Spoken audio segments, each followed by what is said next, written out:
All right, ladies and gentlemen, episode 65 of the podcast with Bluebebleu. And it was really cool getting to sit down with him again because we've been really busy working on our own personal projects. Blue's got a project dropping in October. Myself, I've been working on a project as well, dropping in December. And it was cool sitting down with him talking for almost 3 hours about random stuff like life, just a bunch of random stuff. So hopefully you guys enjoy this conversation. And before you do, like the video, comment down below because it helps out with the channel. And I will see you on the next one. Peace! Michelob Ultra Organic Seltzer made with coconut water. This is not sponsored. Yeah, we got the Lagunitas Hoppy Refresher. It's not sponsored. Non-alcoholic beverage. Citrusy flavor. I recommend it. I didn't think I would like it, but I do. I'm gonna have to try that one after this one. What did you think of it? I like it a lot. I don't really know what to say about it. It's good. I feel good drinking this because Yeah. it just has coconut water in it and electrolytes. You know, rather than like carbs and like I think it does have carbs, but I don't know. It feels good drinking it. Dude, I'm a big fan of carbs. I've actually been cutting out like a lot of my unhealthy food. So as you notice, I'm a little slimmer. But I do make sandwiches like every day for lunch. Mm-hmm. So my go-to sandwich is like, I've actually been buying this bread that's called Killer Dave's. Dude, that's an amazing bread. Yeah, but I get the thin slice bread, just because it's like just better and healthier. It's like you don't consume as much carbs, but you get like just the right amount. Mm-hmm. And then I just get like turkey or ham, which are like my two like meats of choice. And I've been sticking some really strange stuff in my sandwiches, like actually kimchi. You ever heard of kimchi before? Dude, kimchi is I grew up eating kimchi. It's like an Asian. Yeah, it's an Asian food. Well, I've been buying like some spicy kimchi. It's really good. Yeah, and it's healthy, dude. It's fermented cabbage. Yeah, I don't know what it is, but it's delicious in sandwiches. So I put that in there. And then, of course, cheese. I'll usually get like provolone or like mild cheddar. So it's like, and then for me, like for a sandwich, I know I'm talking a lot about sandwiches, but yeah, I also like to put like either pepperoncinis or jalapenos inside the sandwich. So it's like I'll sprinkle those in there, just so it's like. It's not too bland. And mustard is better than mayonnaise. So spicy mustard. I like spicy mustard. You know the guy that not mate. Well, the guy that does Dave's Killer Bread. He has an interesting story because he was actually in prison. Really? Yeah, he was in prison, and so before that, I think his parents they were running the bread business, and then after he got out of prison, I think he took it over, and he made it what it is today, which is an amazing story. That coming from prison and then changing a life around, and then ultimately it turning out to be a really great business. Yeah, imagine like coming out of prison and just inheriting a business. This shit would be pretty cool. Yeah, I don't know how like the whole story like behind how he got the business, but I don't know. It's awesome where it's at right now. Yeah, I'd say he's done a pretty good job because like the bread itself is very good. Like it's very good quality bread. Like it has a lot of seeds and stuff in there. Like you can taste the quality where it's just not like, you taste like some bread and it's just like it just tastes like dough. Well, this is like bread, like it's very textured. So that's what I like about it. It's not any bimbo bread, huh? Bimbo? Yeah, it's not bimbo bread. It's No. not. It's there's certain types of bread where you like, if you squeeze it, it just turns into a little ball of dough. It's like, just all air. Yeah, it's like when you squeeze it, it turns into Play-Doh. Yeah. Like that same texture as Play-Doh. Yeah. It's like it's so easy to condense into like nothing because it really is nothing. It's just like air with like some dough in there. You know what? One of my favorite breads right now is artisan wheat. It's like a very fluffy bread, and I don't know, just the texture of it as well. It's really good. Artisan bread. So artisan, how would you describe the meaning of that word artisan? So like when I hear artisan, like I hear the first three letters immediately in my brain, which is ART and art, because I love art. And it's like I'm thinking artisan must have to do something with crafting. I think so. Yeah, let's look up the definition. Look up that definition. Let's look it up. What artisan means. It's like something to do with like crafting. Yeah.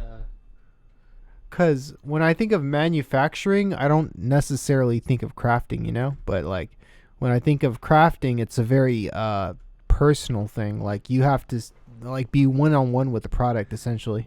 A worker in a skilled trade, especially one that involves making things by hand. Yeah.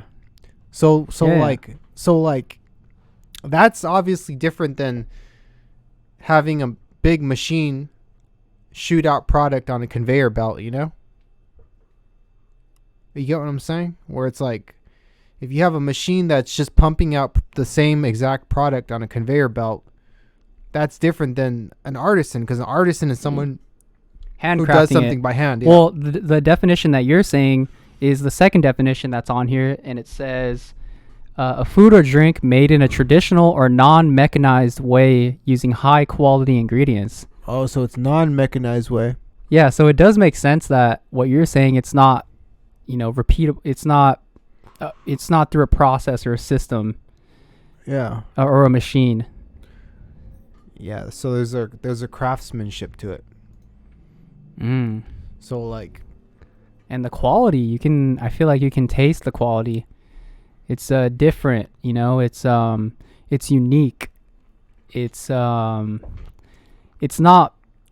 made with love. Yes. I like that that phrase, made with love.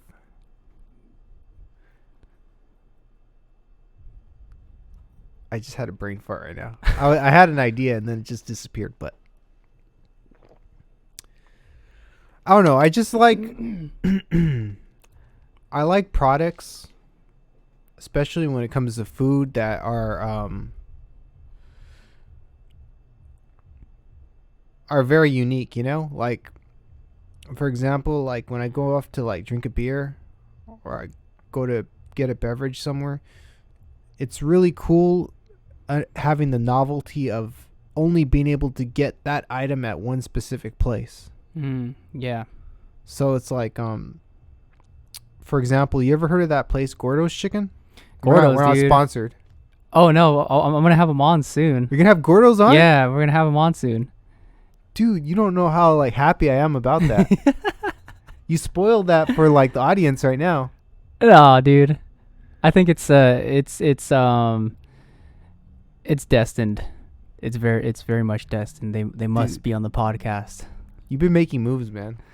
Trying, dude. Shout out with the Toppers podcast. That was awesome. That was awesome. And interesting because the way it happened as well. Because a year before that, I had gone to, I don't know if it's the corporate office or the office that they use, for business and stuff, like corporate business. So I went there last year and asked them, the owner, to be on the podcast, and then no reply. And then a year later, it turns out this whole controversy with Stay Classy Oxnard had happened, and I was able to interview them. And it's kind of unfortunate the way it happened because, it did happen in a way, so I'm very grateful for that, but I wish it was with the owner as well. I think his name's Vim. So I interviewed his daughter, okay, Kelsey. Yeah, I noticed that. Yeah, the owner is Vim, which is her dad. Oh, okay. Yeah. Shout out Kelsey and shout out Vim. Vim, right? Vim. Okay. Yeah. And the brothers are running Transmission Brewery. Oh, so like, yeah, it's the one in Ventura. Yeah. Yeah, that's a really good brewery. Mm-hmm. That's cool. Shout out the brothers. Yeah, and it's very cool seeing. Well, first off, Kelsey be so passionate and defend the business, and it's cool seeing the brothers as well go hard on the brew, and their parents as well. You know, it's very cool seeing them be very passionate about what they're doing. Yeah. Whatever happened to that the Stay Classy guy? Is he back again or no? No, he's MIA. I think he ended up selling the Instagram account. Oh. From what I've read on the comments, he ended up selling the account. He went MIA after he was exposed, pretty much. You know, what's your thinking on being anonymous and posting these clips that somewhat portray the Oxnard city in a negative way? From my perspective, I think what Stay Classy Oxnard was posting was, I don't think that good for the city. But I want to get your thoughts on that. Yeah. I've heard that saying that it's easy to say anything when you wear a mask.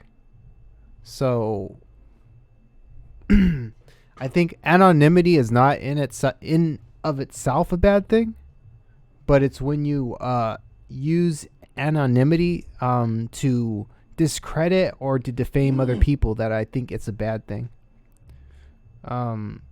So that's the whole thing with the Toppers situation, where he was hiding behind this account. Yeah. And he was defaming pretty much Toppers. Yeah. And what? Go ahead. I was just thinking, would you be in favor of having everybody on every social media account having to put their name, you know, and their real actual picture on their profile? I wouldn't be in favor of that. You wouldn't be in favor of that? Why or why not? I think you should have the option to be able to be anonymous or not. But I think, you know, because then it's like, I don't want to control anybody. Yeah. It's a matter of, I think it's just a matter of morals. Like, are you, like, what kind of person are you? Are you doing this to defame people in a negative way? And, like, why are you doing that? So, I just want to get into the person's head on, like, why are you doing that? What's the purpose of that? I don't want to control anyone. Mm-hmm. That's a good question. I think there are some benefits of, like, being anonymous, obviously. But I think if you are anonymous, you shouldn't try to take down anyone personally. Like, I don't know. I'm kind of having a hard time explaining what I'm saying, but, like, if you're anonymous, you should kind of mind your own business, you know? Because I think the gift of being anonymous in and of itself is, I think that's already enough of a privilege, I would say. So, like, interesting. Yeah. I get it. Yeah, it's almost a privilege to be anonymous. So don't take time. Don't use that privilege to hurt other people. That's what I'm saying. If you're going to go after or attack other people, I feel like you should also make yourself public and who you are known, you know, to everyone else. Yeah. That way, because when you're anonymous, and you're hiding behind people, something, and you're hiding behind something, and you're also, there's no repercussions. Yeah. So I do think that there should be repercussions for stuff that, you know, if you're defaming people, and, like, because if you're hiding behind, you know, a mask, it's like there are no repercussions. Yeah.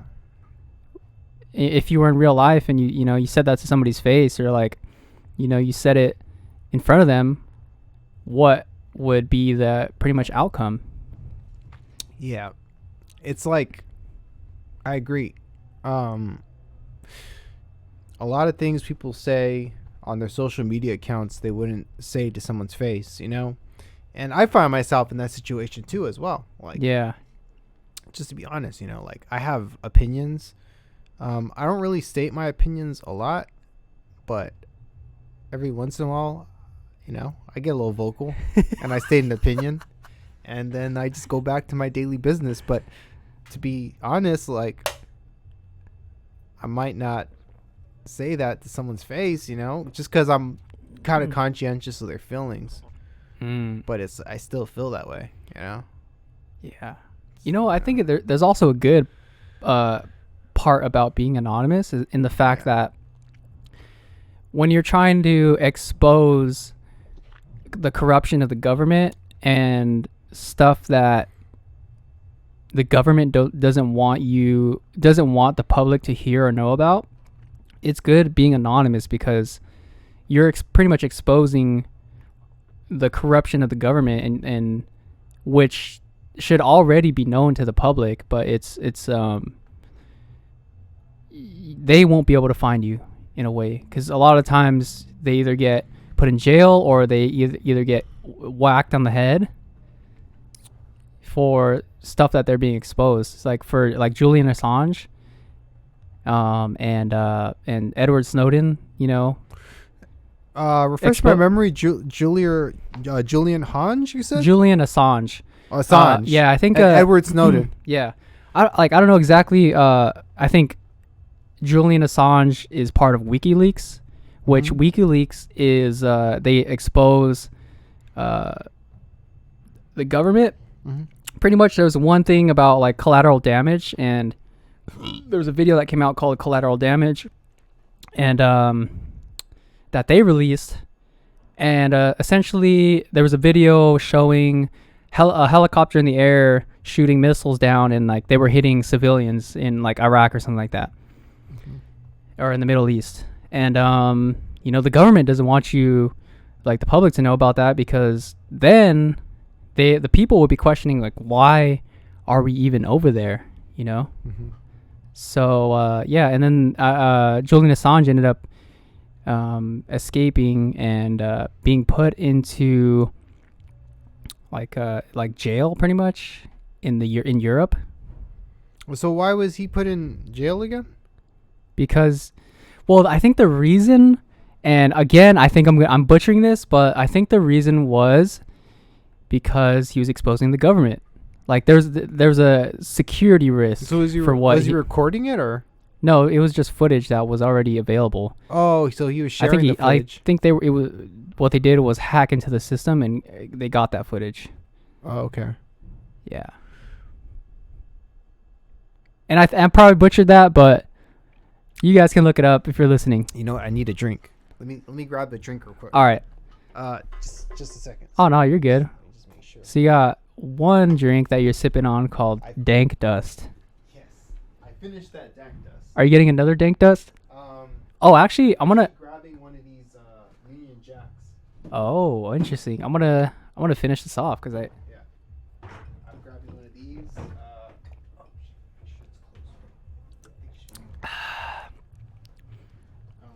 Good stuff. Oh, here. Oh, you have a can opener. Yeah. Shout out to can openers. Thank you, man. Yeah. This right here. It's right there, huh? Yeah. I gave him in here. We use can opener. Thank you, man. Yeah. Dude, so. I'll try that non-alcoholic one though. Oh yeah, try one out, man. I'm sorry, they probably can't hear me. Lagunitas, Hoppy Refresher. Not sponsored. Sponsor the podcast. Sponsor the podcast. Oh, can we look up some videos? Yeah, let's look up some videos. So there's this page. I think you've seen the channel, but I really like the channel a lot. Go to Joel Havarti. All right. Joel.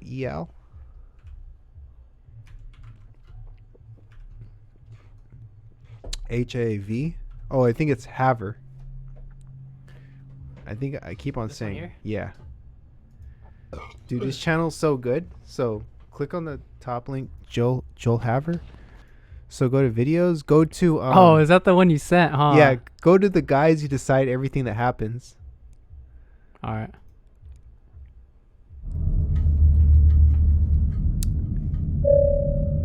Oh, What's that?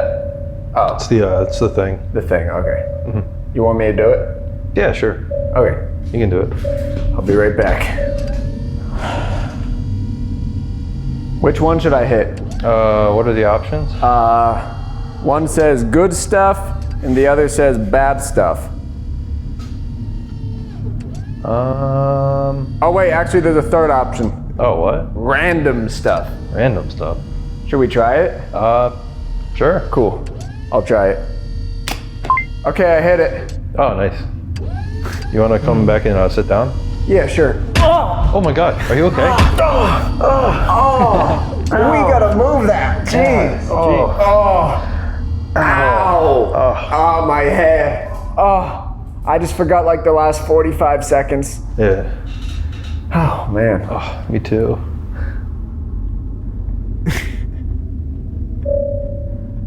Oh, What's that? Oh, it's the thing. the thing. Okay. Mm-hmm. You want me to do it? Yeah, sure. Okay. You can do it. I'll be right back.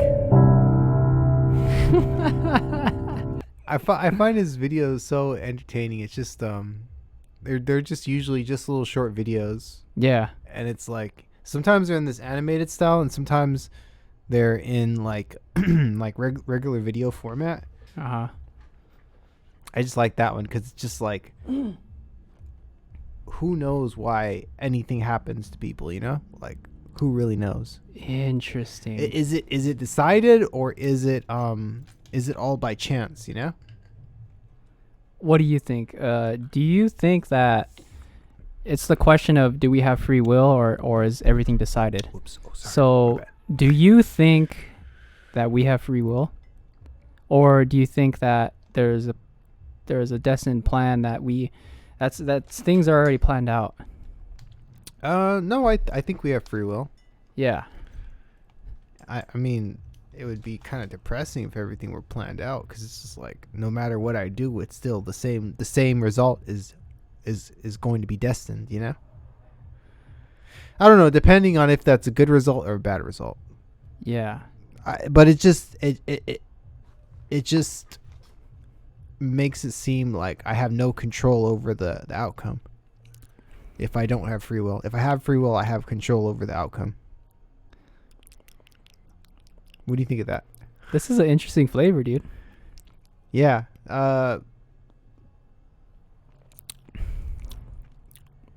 It's refreshing though, right? It is refreshing. But if you had it cold, it'd be even more refreshing. It's probably because it wasn't that cold. Yeah. Yeah. I had super ice cold Ooh. or pretty cold, and like that was super refreshing, man. I think it's just because we left it out. Okay. It's not as refreshing, but it's still good. No, I it don't is know. pretty good. I think it's like just nice because it's like a nice. The way I look at that one, I know we got totally sidetracked. It's just like water. We were talking about like life and the existential meaning of like if we have free will or not. Yeah. And then we switched automatically to this Lagunitas hop. Just so quick. It's like, yeah, just dispose all that life stuff. Let's just talk about Lagunitas hop. Yeah. But the question of do we have free will? Yeah, I think we do have free will, and we have the power to choose in like what direction we want to head in. And then from that, so I think of it as kind of like a robot in a way, where a machine has a 1 or a 0, and what we're doing is we're choosing like a yes or a no. So like say if you come across a situation where you decide whether you want to go to law school, that's a 1 or a 0. So it's either yes or no. And from that decision, like other stuff will unfold from that, and you'll have many other decisions to make, like what, I don't know, what job would I want? I don't even know where I was going with that, but you're like everything branches off, huh? Yeah, everything branches off. It's like you can just from one decision that you made years ago, it could put you in a completely different place. Exactly. Yeah, just because of that one decision. But based off of your free will. Yeah, I think, Yeah, it's true. You're only one decision away from something big, essentially. Oh, and also that it's like how many conscious good decisions can you make in order to get to where you want? You know, like you have a goal in mind, kind of like reverse engineering that goal and be like, what do I have to do to get there? Yeah. It's true. It's like I want to be a skydiver. I want to skydive. Like, what do I have to do to get to that point? Kind of reverse engineer it. I gotta take school. I gotta go to school, take classes for that, and then I gotta buy parachute gear, and then I don't know. That's true. You can. I think you probably can reverse engineer anything, huh? Yeah. Well, even with music, what you're doing, Yeah. it's like there's already a finished product, and what you're doing is reverse engineering it. You're getting the notes. You're getting the keys. Yeah. I like that because it gives me I need another drink. It gives me something to improve upon. I feel like so when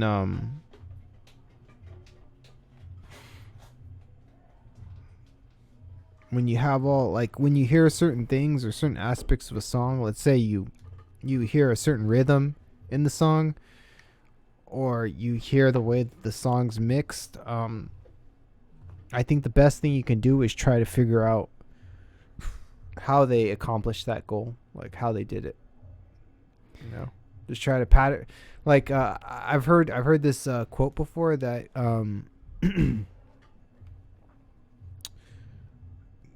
I think something along the lines of great artists still. So it's like, if you really want to be good at something, you're going to take little aspects of what someone else did and incorporate it into your own work. So let's say you want to be the ultimate version of yourself in music. You're going to take aspects of all the different people that you appreciate or value in music and put them into yourself, you know? You're going to take a little bit, let's say you like Beethoven. You're going to take a little bit of Beethoven. Yeah. Incorporate that into yourself. You're going to take a little bit of Kid Cudi, you know, incorporate that to yourself. Yeah. Whatever artists you like, just take little bits and pieces of all the stuff that you like and incorporate them into yourself like your Frankenstein, essentially. And also, well, I think going kind of in a wider perspective from that, not just music, but also parts of your life. You can study people that are great in aspects of, real estate. Like what I did was study Arnold Schwarzenegger and take aspects like traits and qualities from his life and apply it to myself. Like what he taught and what I learned was just repetitions. Whatever you're doing, you need just to do the reps. You know, like with music. I agree. Do the reps. I agree, with great working out. Just do the reps. Yeah. And it's so you can take aspects from other people as well. Yeah. There's this YouTube channel that I follow. It's more of a comedy channel, but the guy's name is Tyrone Magnus. So Tyrone Magnus, if you watch this video, come and meet us here at the Stew. Do a podcast on Brandon's podcast. Come through. If you come on this podcast, I will sit in on it too. Hopefully, if Brandon allows me. But yeah, you will, dude. Hell yeah. If you come on this podcast, that'd be amazing. But he said something really cool. And he was talking about how, like, when he grew up, he didn't have a dad. And I don't know how many people that are out there right now that can relate to that, you know? I can't relate to it because I had a dad and I had a mom. But, like, he was saying how, like, he was trying to figure out what type of man to be, you know? And he said what he did, because he didn't have a dad, was he would look at all the different men in life that he appreciated or valued, you know? And he would take little bits and pieces from them, like we were talking about. Yeah. Like you said, you took some knowledge from Arnold Schwarzenegger, you know? You read You read? You're saying you read his book, Yeah. or you read some stuff about him? I read his book, Yeah. Total because- Recall. Total Recall. Yeah. So like this YouTuber said, like he basically raised himself without a father by taking bits and pieces of men that he appreciated, you know, that he would like to have as a father figure. So I thought that Yeah. was really cool. Yeah. Staying on the topic of father figures, I think that we live in a world where I feel like the father is kind of shamed upon in a way. As far as like, you know, masculinity, you hear stuff like toxic masculinity. You know? So what do you think about that, man? What do you think about that term, toxic masculinity? I think what I think about it is with everything, it's a balance. Like, you know, there's there's toxic femininity. I think there's a point where it becomes too much. And I do think that it's very important to have some masculine traits in a man, because that's our nature. Mm-hmm. And to deny our nature is to deny reality. I agree, man. Like what are some masculine traits? Like, I don't know, just A dick. like like what are the stereotypes when you think of masculinity?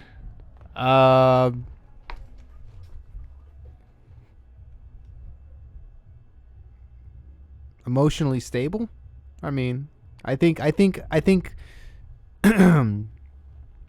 women have it might sound a little bit misogynistic what I'm going to say, but I'm going to say it anyways. All right, I feel like getting canceled today. Yeah. Fuck yeah. I love getting canceled. If you want to do it right now, that's fine. I'll be back.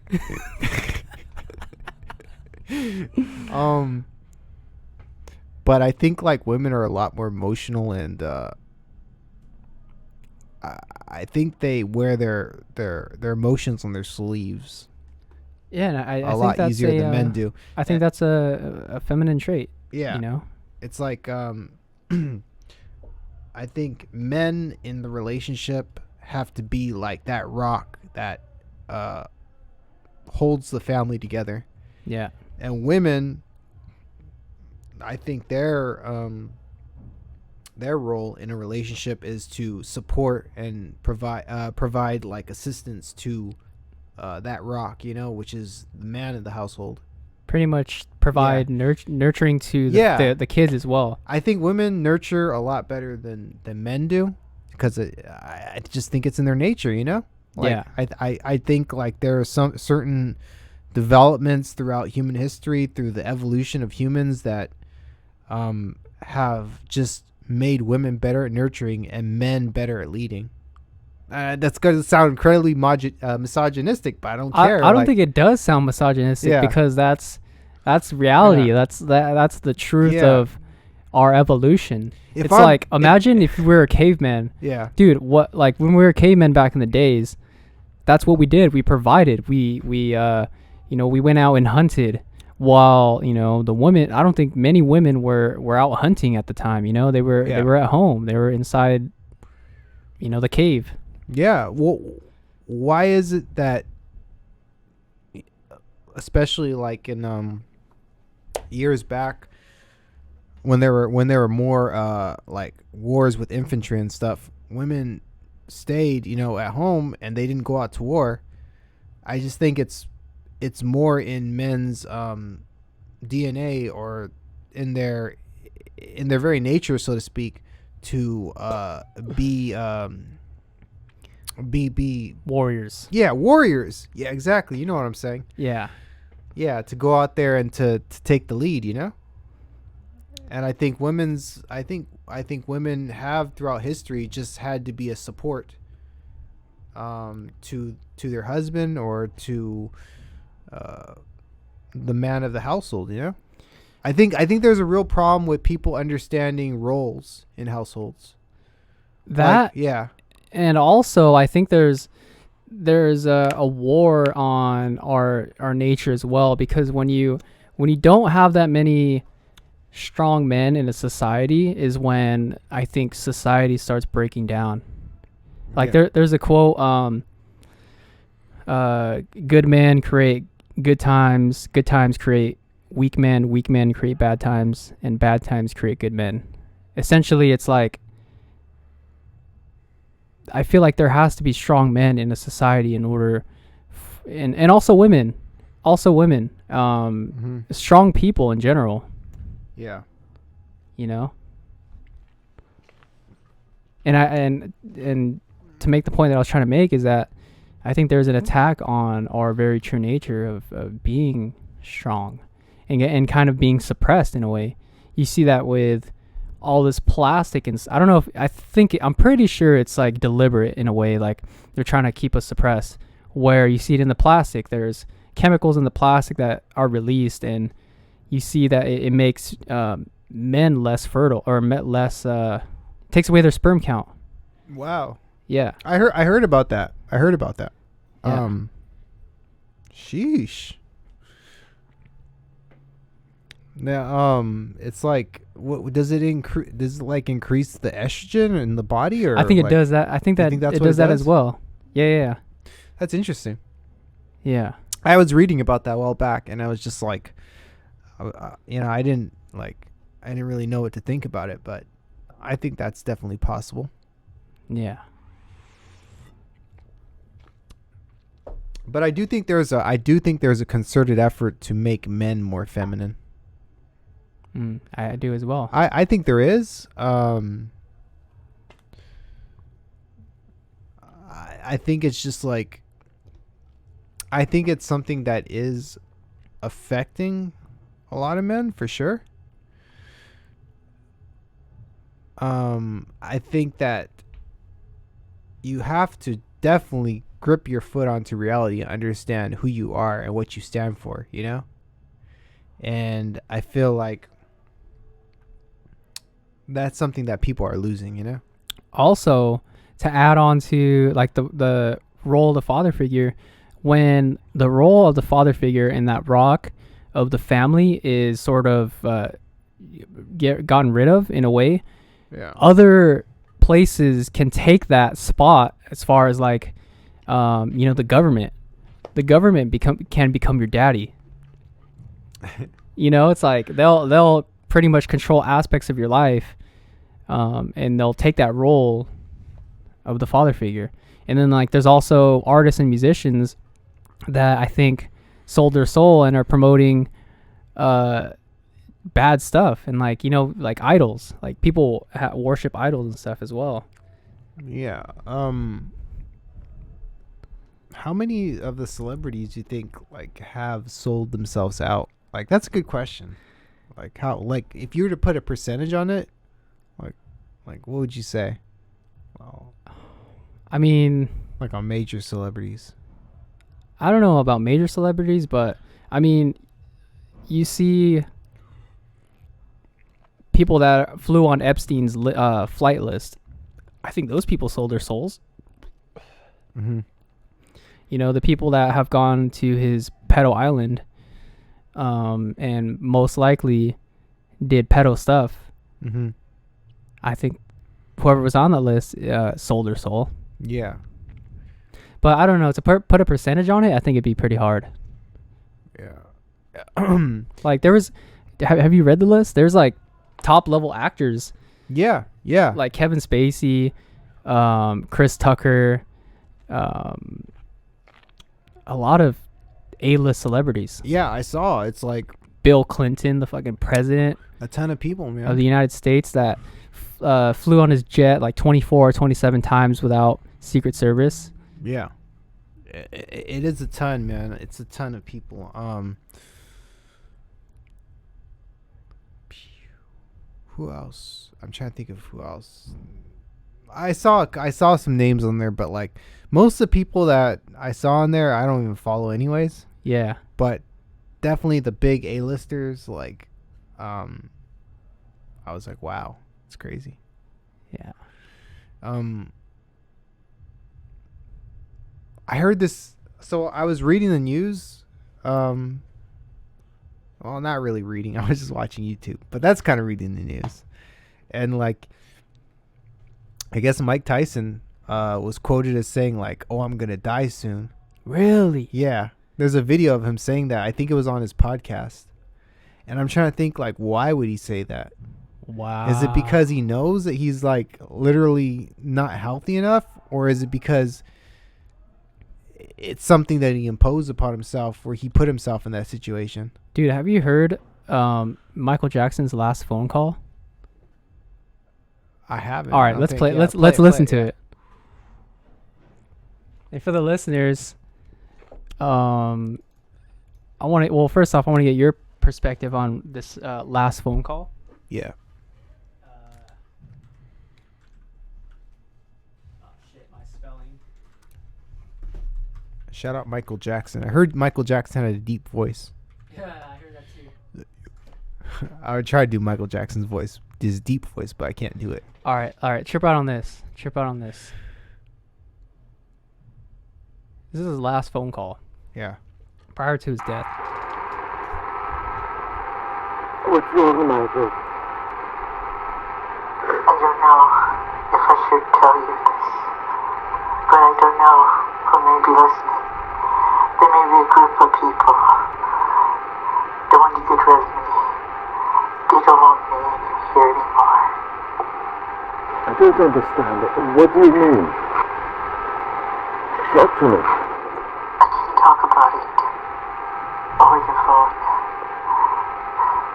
I don't know what's going to happen, but I just feel in my soul, only God knows, they could shoot me.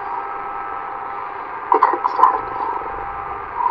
They could frame me and say I overdosed you on drugs.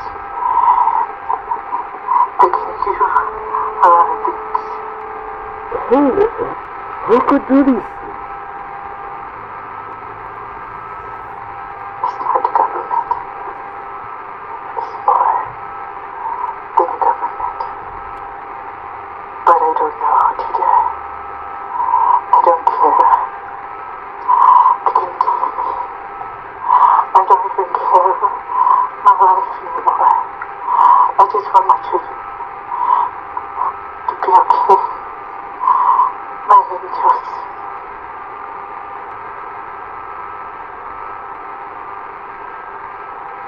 I want them to be safe. Michael. I gotta go. Oh shit. Yeah.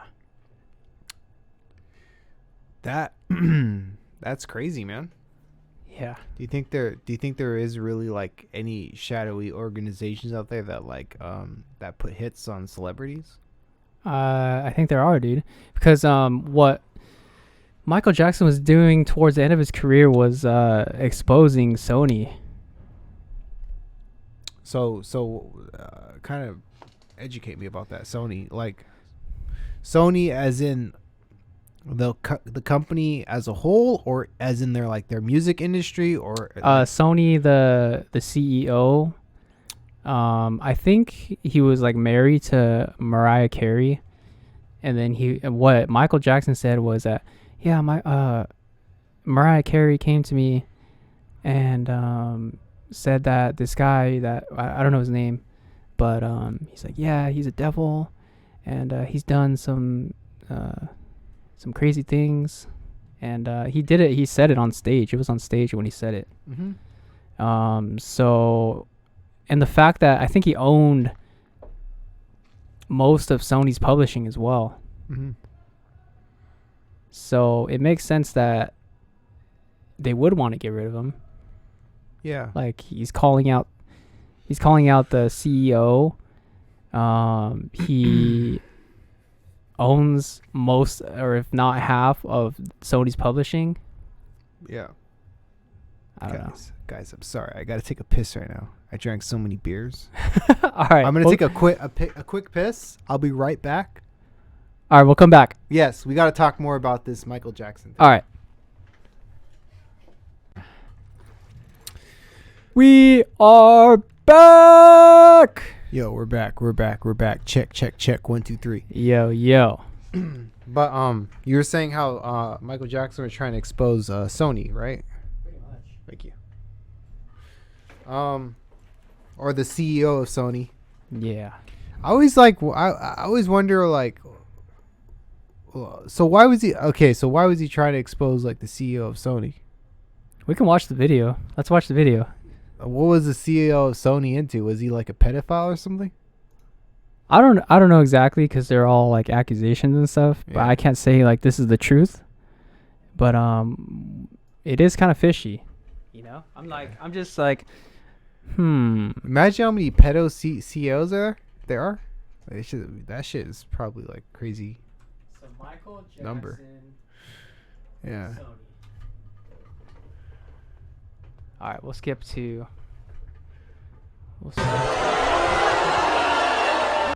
And they really thought that my mind is always on music and dancing and it usually is, but they never thought that this performer myself would outthink them.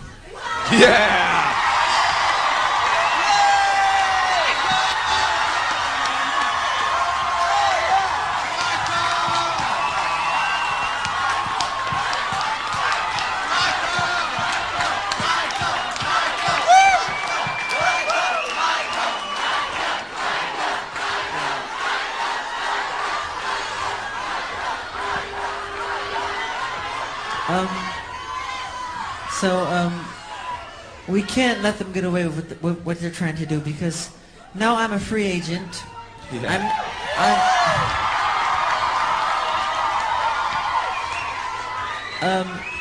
I just owe Sony one more album. It's just a box set, really. It's with 2 new songs which I've written ages ago. Because every album that I record, I write like literally. I'm telling you the truth. I write at least says it over here. 120 songs every album I do. So I can do the box set and just give them any 2 songs. So I'm leaving Sony a free agent.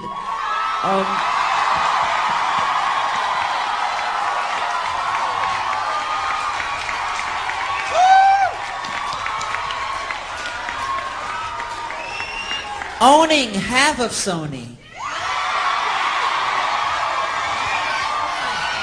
So I own half of Sony's publishing and I'm leaving them and they're very angry at me because of it, but I just did good business, you know. Tell him! Say it, Michael! Tell the story! But, so, the way they get revenge is to try and destroy my album.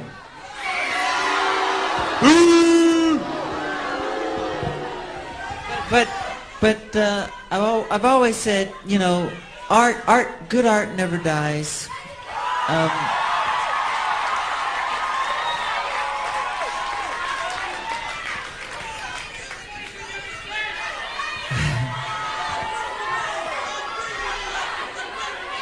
Thank you. I love Unbreakable. You know. Say okay. Oh, okay. Turn that off, please. No what? I don't mind. Tape it. Oh! Michael is getting gangster today! Yeah. Mariah Carey, after divorcing Tony, came to me crying. She was crying so badly I had to hold her. And she said to me that this is an evil man. And Michael, this man follows me, she said. He taps her phones. And he's very, very evil. And she doesn't trust him. And he is a horrible human being. And we have to continue our drive until he's terminated. Oh, there you go.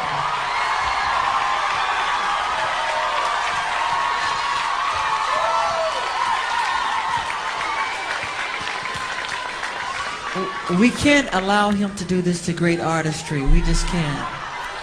I just want you to know I appreciate everything you've done. You've been amazing. Pretty much. It sounds to me like he was just more focused on the guy wanting to not release his album. As I didn't hear anything that was other than like the tracking Mariah Carey. Yeah.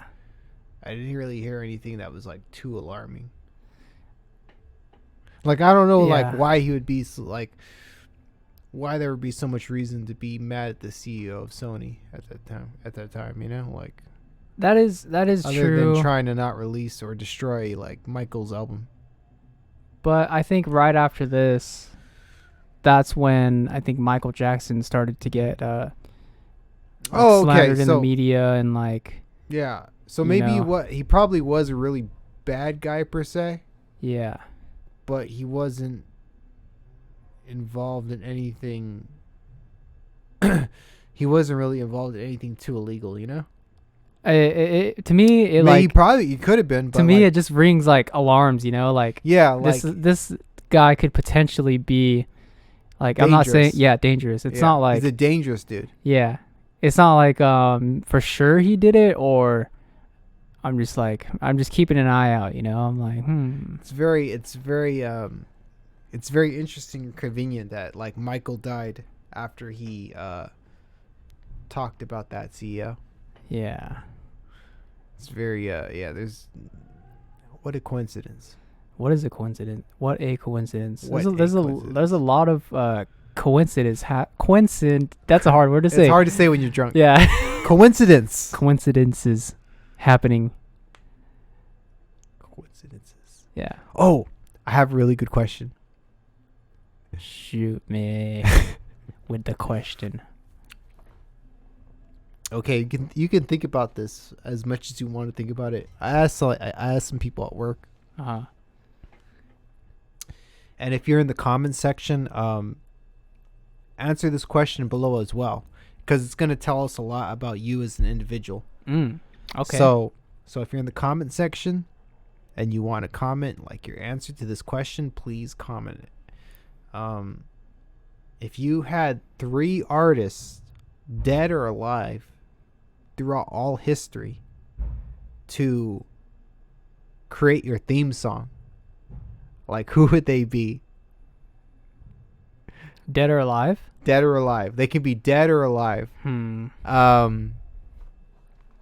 If you can also count a band as an artist. Okay.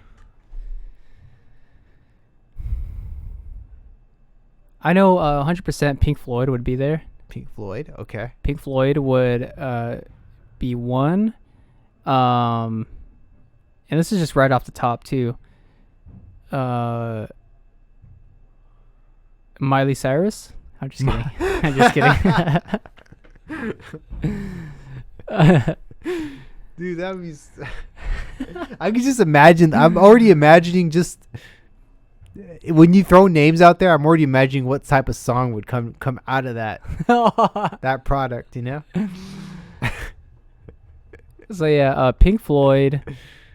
Damn,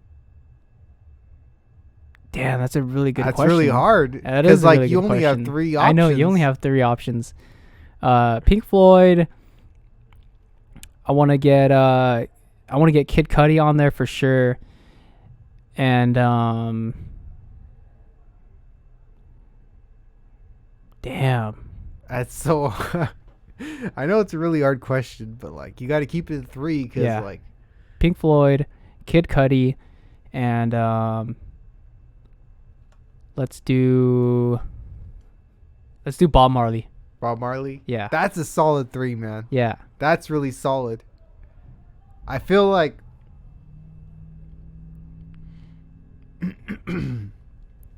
I feel like that would be the most experimental, like it would be an extremely experimental song for sure. because Bob Marley is like into the whole reggae scene. Yeah. Like he's the OG Yeah. of a whole branch of music. And then Pink Floyd, I feel like they're probably one of the most like experimental rock artists I can think of. For sure. Like they're not confined to the basics of rock. Like they are willing to branch out. 100%.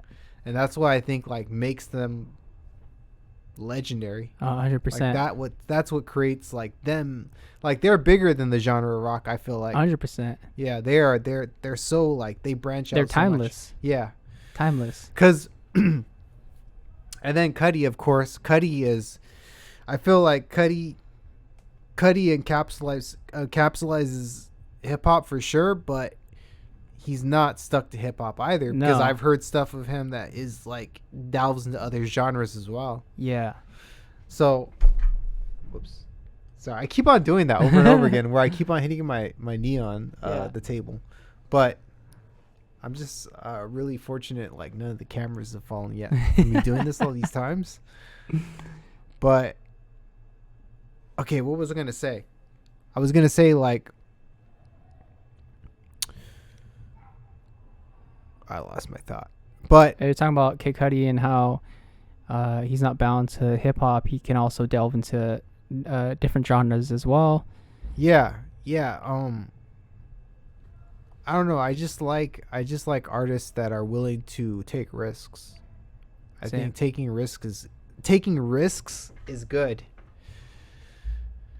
I think taking risks is good. Like, cause I listened to Pink Floyd's album Dark Side of the Moon. Like, I haven't listened to any of their stuff. Yeah. Like, I listened to bits and pieces of Dark Side of the Moon, but I listened to the whole album that of Pink Floyd like at work, and oh, nice. I just like What I'll do you think? do. I liked it. I liked it a lot. So I feel like the first half of the album is stronger than the second half. Okay. I lean a lot more towards like the tracks in the first half of the album. Yeah. So I feel like when it started off, like I was bopping my head and stuff, and I was feeling it because it was a lot of like experimental like spatial stuff. Yeah. Where it's like it really sucked me into like that type of like it feels like you're in a black hole, you know, of sound. Yeah. To me. Mm-hmm. And it really sucked me into that like that vibe. And I like that song Money because like it was so cool because like it starts off with that cash register noise, and it's just like it goes smoothly into throughout the song. Yeah, into like a rock song. Yeah. It's like that was so forward thinking, like so ahead of its time. Sure. Like where people weren't thinking of like using those noises in a rock song like that. Like I think that's just so good, man. Like I think there's so much there's so much creativity to that, you know? I think the stuff that's timeless is the stuff that it's not of the time. It's like not following the trends of the time and pretty much doing your own thing and not worrying about like, oh, am I making the sound that sounds popular today? Yeah. Because that's when well, first off, it just puts you in a different category. It puts you in your own category. And this like the more unique you can sound, I feel like the more you sound, the more you'll stand out from the rest of the people that are making the stuff that are, you know, making the same thing. Yeah, I agree. So like I was listening to this artist talk about like how he feels like he was able to get noticed with his own music, and he was just saying one of the biggest keys is just knowing who you are. So if you know who you are, and you know exactly what you like and know exactly what you stand for, what you do, that's going to sound different than everyone else. Because Yeah. I think a lot of people who make art don't really know who they are. Like they make something because they think other people will like that thing. Yeah. And it's like, first know who you are, what you do, and then do that the best you can, and then the right people will like what you're doing. For sure. You're gonna attract like the right audience. Exactly. I think that's so important, like just knowing who you are. And then the more, like you said, the more you are yourself, the more you'll connect with the people that are like-minded as well. Yeah. That think like, oh wow, this is really unique. I like the same stuff that you like. That's really cool, and it's genuine. Yeah. It's You just know? like, yeah. No, I agree with what you're saying. It's like,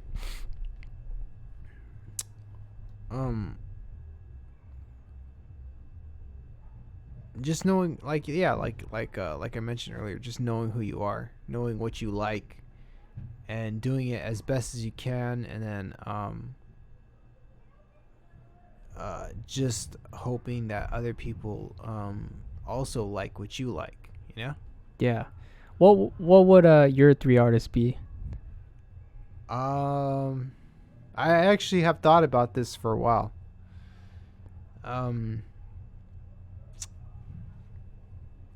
I've always loved Deadmau5. Yeah. I've loved him as an artist, just because I feel like he has a very unconventional, out of the box way of thinking, Sure. where it's like I've drawn a lot of inspiration from him in his interviews, where he's talked about just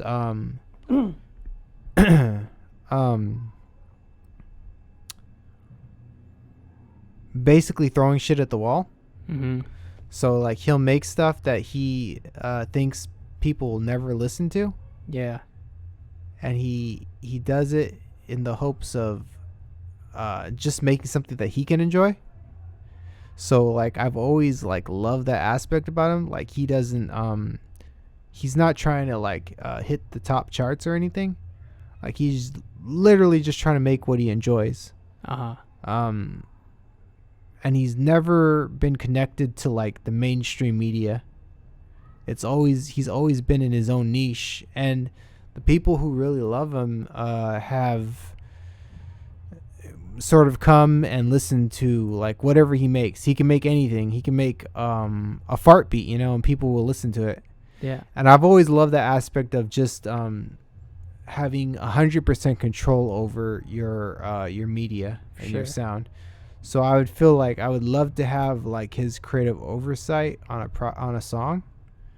And then I would probably have someone like Beethoven, just Dope. because I feel like Beethoven is he's a generational like artist. Like he's the OG. yeah, he's once in a lifetime. Like I feel like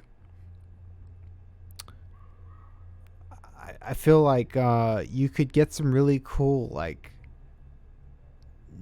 just like musical ideas from him, and if you could translate those old classical music ideas onto like the digital landscape, you'd get something that is like a symphony, like electronic symphony, I feel like he would like, I feel like for him music is just a natural thing. Like he doesn't, that was before the concept, I feel like, of a lot of music theory. Like I feel like he was pre-music theory to a degree. Because you started getting like in the 21st century, you started getting a lot of like Western music theory like concepts. Yeah. And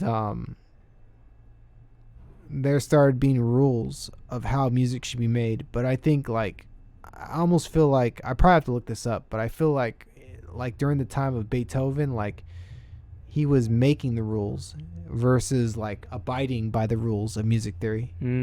So I feel like he would be a really cool artist. And then like as far as vocalist, I would probably pick a main vocalist like to like write and create the lyrics for my theme song. That's the hardest part because like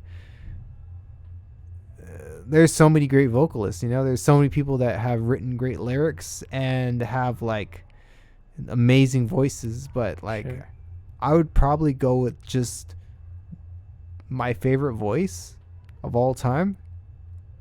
And then I would just send him lyrics and tell him like what to say about my theme song and just how to like write it and incorporate it into a song. Yeah. Like turn it into like an anthem, you know? Yeah. It'd probably be Barry White Nice. because I really like it. I think his voice is like how could you have a better voice than Barry White? I don't think anyone has a better voice than Barry White. I'm not familiar with his voice. Let's look it up. Look up Barry White. That's who I want singing my theme song because I want Barry White. It's either Barry White or Rod Stewart, but I think Barry White I'd rather have. Is it Barry? Like Barry? Yeah. Barry White. Yeah. There you go. Let me see. Just listen to whatever he has on there. Let's get this one. You'll automatically know who Barry White is. I've heard people say Ah, okay. I want him singing my theme song, man. too much of anything is not good for you, baby. It's just not enough for you. Listen to him singing. No matter how I try. That voice is epic. I'm trying to get a copyright strike. Dude, if I had him singing my theme song with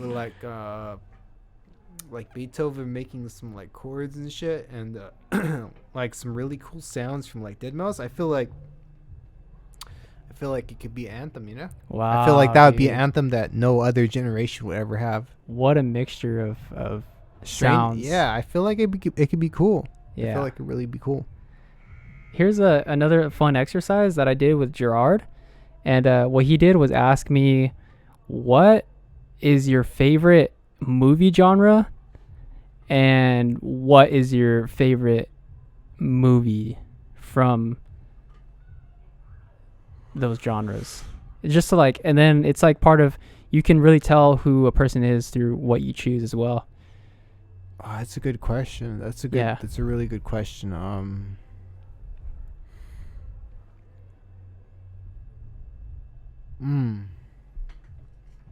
I mean, I have a lot of favorite movie genres. Like but 3, like we did for music. Okay. Just say 3.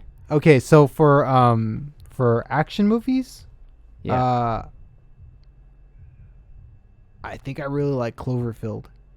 Oh, that's dude. Like Cloverfield is Yeah. a good ass movie. Like I like the shaky cam and like The how handheld it's- camera. Yeah, I like the rawness of it. Yeah. Comedy wise, there's a lot of movies. That's a big genre of movies. For real. I really like Anchorman. Anchorman yeah. 1 and 2. Yeah. But I also like Dodgeball. I like both of those movies a lot. I like the humor in them. Dodgeball is If you can dodge a one of my wrench, you can dodge a favorites. ball. Yeah. One of my favorites as well. Which I like both of them. And another Will Ferrell movie that I haven't watched, but I've heard a lot of good things about is Step Brothers. But I got to check it out. Step Brothers, bro. But so that's like for comedy. I've always loved the Anchorman movies. Like I feel like they're just like the perfect blend of realism and comedy for me. And I'm trying to think of another genre. So I picked action. I picked comedy. What's my third favorite genre?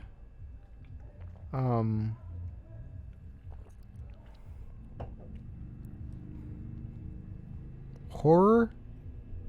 I think like with horror, The Thing is a really good movie. So I probably picked The Thing.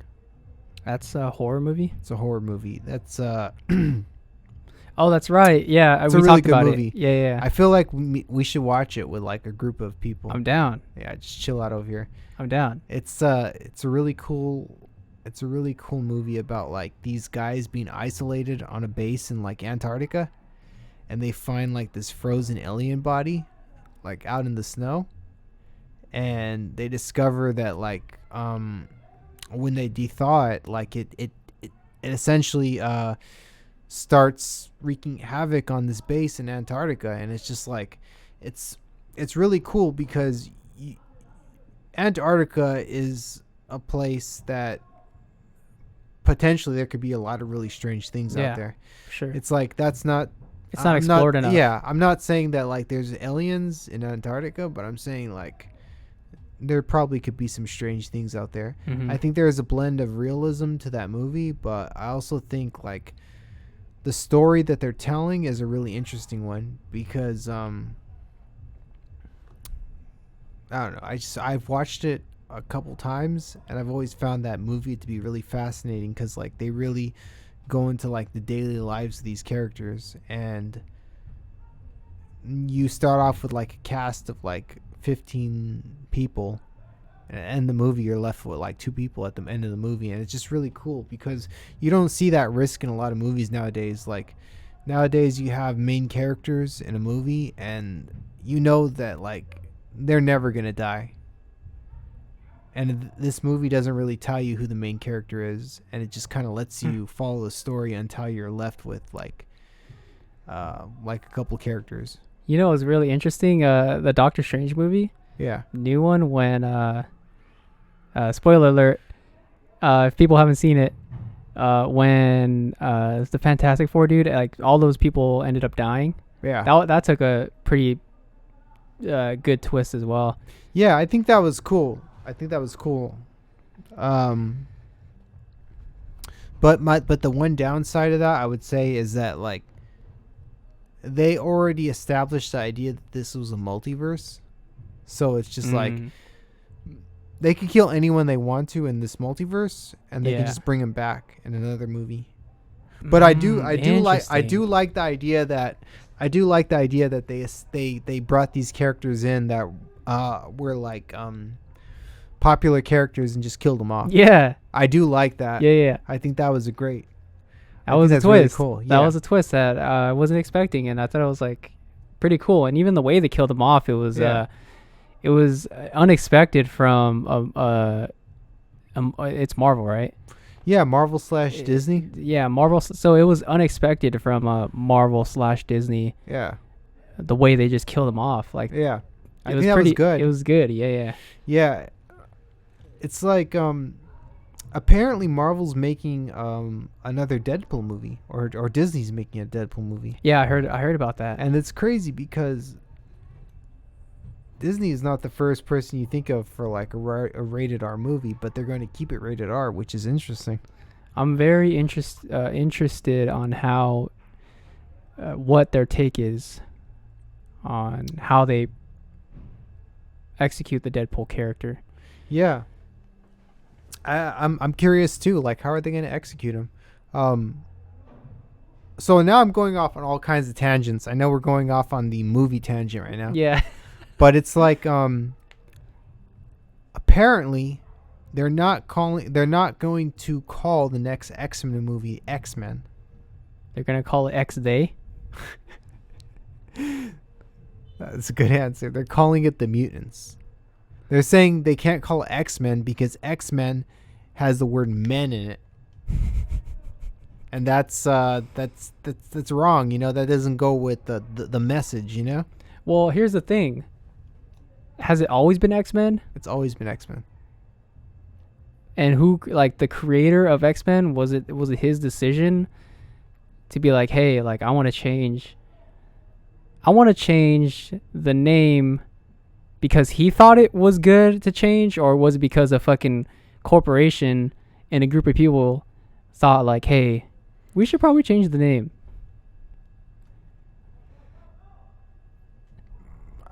I don't know. That's a good question. I feel like he's probably just sticking with the name X-Men even to this day. You know, like if he had the idea of X-Men, like he doesn't want to change it. You know, they're changing it to the mutants because the mutants is better for all genders. I think, you know. Because apparently now we don't have two genders. We have a spectrum of genders. Not in reality. That's going to get you canceled, man. Don't do that. You're going to get canceled. Well, okay, here's the thing, dude. Why is reality going to get me canceled? Because there's a lot of crazy people out there. Like, why? Okay, here's the thing. I don't mind calling someone, you know, a they or a z or a zer or whatever it is. Just don't force me. If you're gonna force me to call you a name, that's crossing the boundaries and that's crossing the line. Wait. I'm gonna get another beer, but I have something really interesting to say when I get back. All right, because you brought up some good points. Because even okay, now it's getting to the point where it's becoming law. It's a hate speech and a hate crime to misgender someone. I think in Canada, and I'm pretty sure it's going to be implemented in the U.S. soon. Oh yeah. Yeah. Thank you, sir. So very soon, and I think that's a very dangerous spot to be in, where it becomes a crime to misgender someone. And then you see that with Jordan Peterson. Oh shit, that's a good actually I want to talk about this right now. Yeah, you've heard of that, right? Yes, I heard about that. And we're on the topic of movies as well, so it's kind of fitting. Yeah, what do you think about that whole Jordan Peterson Elliot Page situation? Sorry, I don't want to misgender Elliot. In my opinion, I think that I think there should be open discussion, and I don't think you should be canceled for stating your opinion. Yeah, they took him off of Twitter or whatever. Yeah, like they blocked him or whatever. And then I think their reasoning was, what they said is, if you say Elliot Page correctly, then we will put you back on Twitter. Jeez, that's crazy, man. Yeah. That just shows how much power that community has, man. Like, if I wanted to change my name, like legally, I just go by any name that I desire. Like, pick a women name. That'd be pretty cool, you know. And just go on there and then just cancel people for not calling me that. Yeah. Like, just be like, I'm offended they didn't call me Juliana. Yeah. So you would choose Juliana? I think Juliana. Yeah, I think I would choose that. I don't know. That's just the first one that came to mind. I just kind of like pick ones that I think sound sexy, and I just like, if I'm going to go by a woman's name, I would just try to pick the sexiest woman's name, you know. So that's pretty much how I pick it. Cause like if you're gonna do something, like you have to do it the best that you can do it, you know. So like that's how I would do it. I see that. Yeah. What do you think about the whole Jordan Peterson, Elliot / Ellen Page? I think people should not be mad when they're called by their actual gender. I don't think like they should care at all. You know, it's like, here's the thing. Bruce Jenner, formerly known as what's her name again? Caitlyn. Caitlyn Jenner, yeah, formerly known as Bruce Jenner. So are we to say that when Bruce Jenner was an Olympic medalist, I think he was a gold medalist, an Olympic gold medalist, are we then to change the name? He was Bruce Jenner when he won that medal. Yeah. So that's correct. That's facts. Yeah. So are we gonna take away his medals, or are we gonna take away his medals? Are we gonna call him Caitlyn Jenner? Yeah. So it's gonna be like, oh, he can't have those medals because that's not Caitlyn's medals. So he can't attribute Bruce Jenner's medals to Caitlyn Jenner. No. So basically, Bruce Jenner is dead. Yeah. So like Bruce Jenner doesn't exist at this point in time because it's only now Caitlyn Jenner. So if they had like a ceremony for all of Bruce Jenner's awards, like too bad Bruce Jenner's not around, you know? Yeah. Like Or can you just switch? Can you be like, I feel like I'm now Bruce now. Yeah, I feel like Bruce today. That'd be pretty cool. I mean, that would be pretty cool actually. Yeah. I think that's convenient. That is kind of convenient. It's convenient, but it's not. But that doesn't apply to the actual real laws of life, you know. Like you can't say one day that like, oh, I'm a 20-year-old male, who's healthy and in good shape, and then the next day just say like, oh, now I'm a senior citizen and I need all the benefits, and just get free money, you know. Like I don't feel like life works that way, you know. But I think for trans people it does because they have an advantage. They can just like, if they really want to, they just switch genders, you know. Well, you know, if you're not doing good in a specific sport as a man, you could just switch over to a woman's sport and then dominate that sport. That's true. I'm trying to think of like what women's sports I can go to dominate. Probably a lot of sports. Yeah. Go to what sports are women not good at? You're gonna get canceled. We're getting canceled. I don't care. Like, fuck it. Yeah, cancel me. That's cool. All right. I would very much enjoy it. My account is Bluebebleu. I want all cancel culture to come after me. That's I've been aiming for that since the beginning of my time. You'll be on the canceled Hall of Fame. I know, yeah. And then like in 10 years when cancel culture dies and cancel culture gets canceled, then I'll just be back again, you know? Yeah. Because cancel culture is going to get canceled too, you know? I hope it does, bro. It definitely will. Everything goes through its own like cycles and repetitions. Yeah. For sure, cancel culture is going to get canceled. And then the cancel culture getting canceled is going to get canceled. It's going to keep on repeating. But no, like what I was saying is like, jeez, that beer's good. What sports are women not good at? Any weightlifting sport. Like I feel like I'm not that strong. But I feel like 90% of women I could probably, like 90% of similar size women I can beat. I don't know about that. There's some strong women out there, dude. How much do you weigh? I don't even know. Okay. I don't know. Like maybe 145, 150. Okay. There's some pretty strong women out there. I'm not gonna lie. There was this one girl, like in high school, that she was pretty small or whatever, and then she was pretty strong though because she played basketball. Yeah. So like I knew she was fit and stuff, and then just out of like the fun of like challenging her. This is gonna sound really funny. This is for the the podcast right now. Let me first off, let me get another drink. Okay. This is gonna be hilarious. Oh, well, maybe not hilarious, but it's gonna be interesting. Let me feel like shotgunning this. All right. I think you're gonna need to before the story. I know.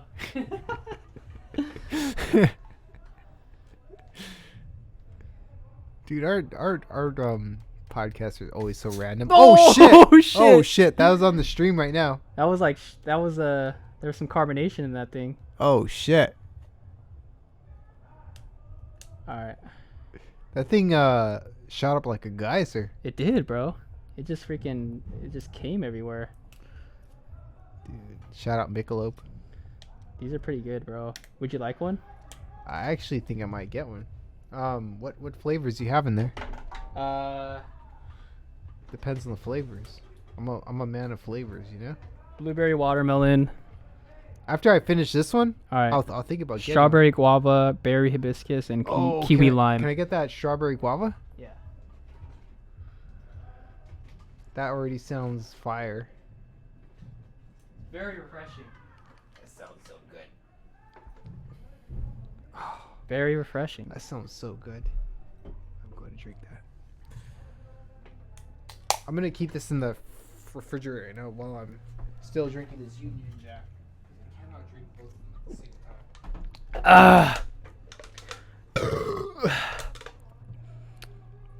time. That's hydrating right there. But All right, ready for the story.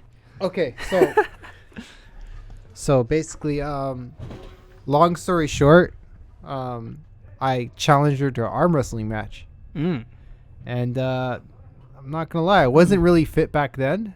Yeah. I was pretty much out of shape, and she gave me a pretty difficult time in high school. She was pretty strong. Yeah. She was pretty darn strong. Like, I actually felt quite dejected at that time. I was like, man, but she was fit though. Like she was, she definitely lifted weights for sure. But I beat her, so I don't feel that bad. If I lost, I would feel really bad. But I won, so. But I think like there's a certain age where men just, unless the woman is like always committed to fitness, I think like the man is always going to have the advantage. Oh, like just based off of like even being a normal person. Yeah, just a normal dude. Like I'm not even a fit dude. I'm like I feel like I'm a slightly below average dude. And like I feel like I even have an advantage over some women that work out. It would be interesting to see some studies, like, you know, if you would like to be a data point in the science. Yeah, pick a below average dude. Yeah, I'm definitely below average. So there'd be like some data points, and then we'll do some science experiments. Yeah, we should put me up against like 100 different like random women. Yeah. I'd be down to do it. Bro, that would be very interesting as a video as well. That would. Yeah. Like arm wrestle 100 random women. That's some good content right there. That is some good content. All right, let's write this down. I lose against like 10 of them. Yeah. Oh, let's write this down, dude. If you're down. I'm down. I'm down. Yeah. I'm seriously down. Let's do it. Because I'm a below average dude. Like, I think like a good percentage of them should have a shot against me. Okay, and then we could. If I beat all of them, that'd be sad. Yeah, we can get the percentages. Yeah. So like, if I beat out of 100 women, 10 of them beat you. That's 90% of women that, you know, that you're stronger at as a person. Yeah. It just says generally that women can't beat men at most things, you know. Because I'm definitely not fit. You know, like I'm not, at least in terms of muscle, like I wouldn't consider myself like super weak, but I'm not, I don't work out, you know, like I don't work out my arms or anything. Like, yeah, I could probably like beat a few people, but I don't work out like often. Yeah. So it's just like, I'm just the average, like just normal dude, you know? For sure. Like just, yeah, I don't. It would be cool to do a video. Pride myself on fitness for sure. Oh no. Yeah. Like you work out, man. Like I would not challenge you at arm wrestling. Yeah. A lot of things. Like I would challenge you, but I would not expect to win. Yeah, I mean it makes sense. Like if I went to the gym, as long as you did, like maybe I'd have a chance. Yeah, I mean it makes sense. And there's some people over there at the gym that I like. That are fucking. There are people out there that are just goddamn fucking gorillas, yoked, you bro. know? Yeah, they're fucking gorillas. Like I would not challenge any one of them. Yeah. Like I know my place, you know, like. Yeah, I mean. But I think I could beat most women though. That's my opinion.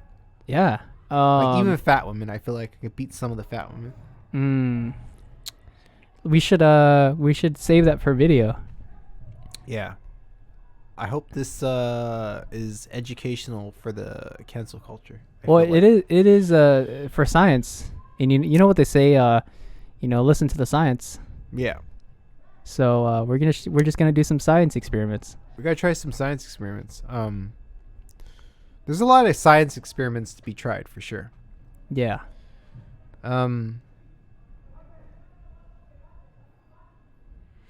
I feel like asking people questions is another good science experiment.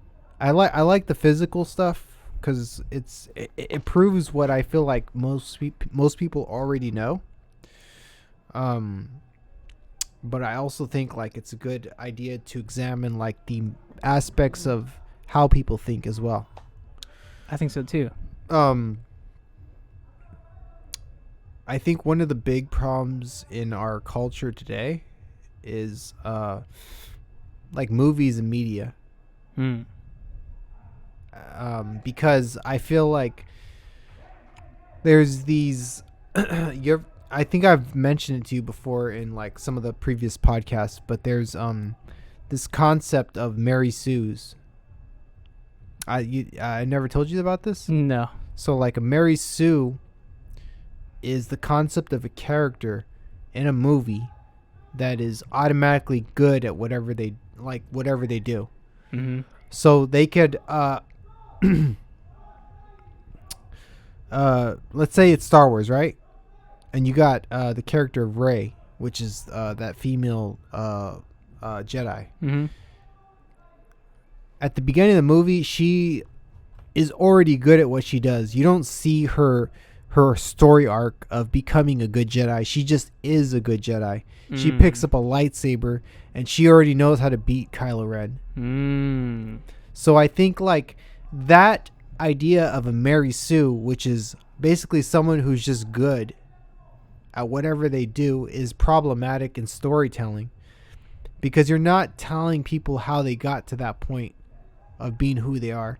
You're just assuming automatically that the main character is good at whatever they do. And I think that's I feel like that's a problem. I think it's culturally a problem because kids who watch those movies, they grow up thinking that like they don't have to work to get to their goals or their dreams, that they can just wake up one day and be good at whatever they do. And that's just not realistic. That's not reality. Yeah. Like if you want to be good at something, you fucking got to work at it. You got to go through the trials and tribulations. Yeah, you're going to fail so many times. In the other Star Wars movies, that's what had to happen. He had to train. He had to talk to the OG Yoda. Yeah. He had to go through all these trials and tribulations. Luke in his first fight with Darth Vader got his hand chopped off. Like yeah. He failed. Like he didn't beat Darth Vader. No. Whereas with Rey, like her first duel with the main villain of that movie, Kylo Ren, she fucking handed his ass to him. And I think that's a problem. Or even the Karate Kid. He had to he had to fucking wax on, wax off. He had to fucking paint the fucking fences, dude, Yeah. He had to go through the process, the journey. It wasn't given to him. Yeah. He had to learn it for himself. I think more people need to it wasn't served to him on a silver platter. Yeah. There's a benefit of knowing like you said, not having things served to you on a silver platter, and knowing the value of hard work. And knowing also the value of failure. There's a value in it because through failure you learn what not to do next time. For sure. And you can fail like as many times as you fail, the more you learn because you learn little aspects of each failure, and you just keep on like using that to upgrade yourself. Like you're like, oh, I failed. Like I could take information of how I failed one time, and I'm like, okay, I know not to do this next time. Yeah. And you do something different, you fail again. Oh, okay, now I know not to do this little piece of this, and you just keep on using it to eventually get to your destination. You know, I think there's a lot of benefit to that. And we see that with people that win the lottery. Yeah. You know, when they win the lottery and they haven't gone through the whole process of how to manage money and how to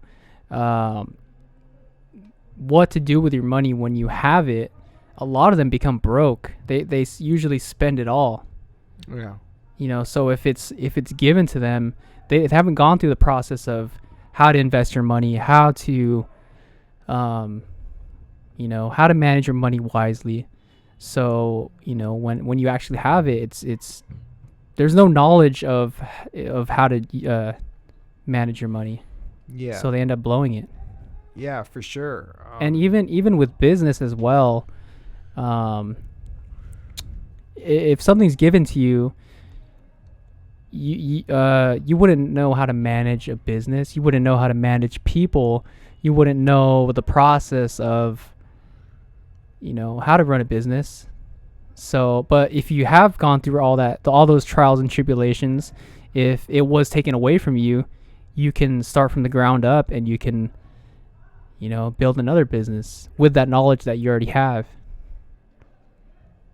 That's true. Yeah. I agree with a lot of what you're saying. Like,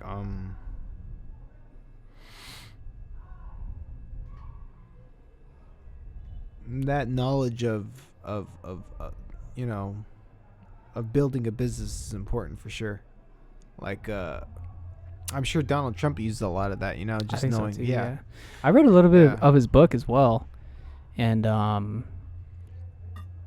it was pretty good.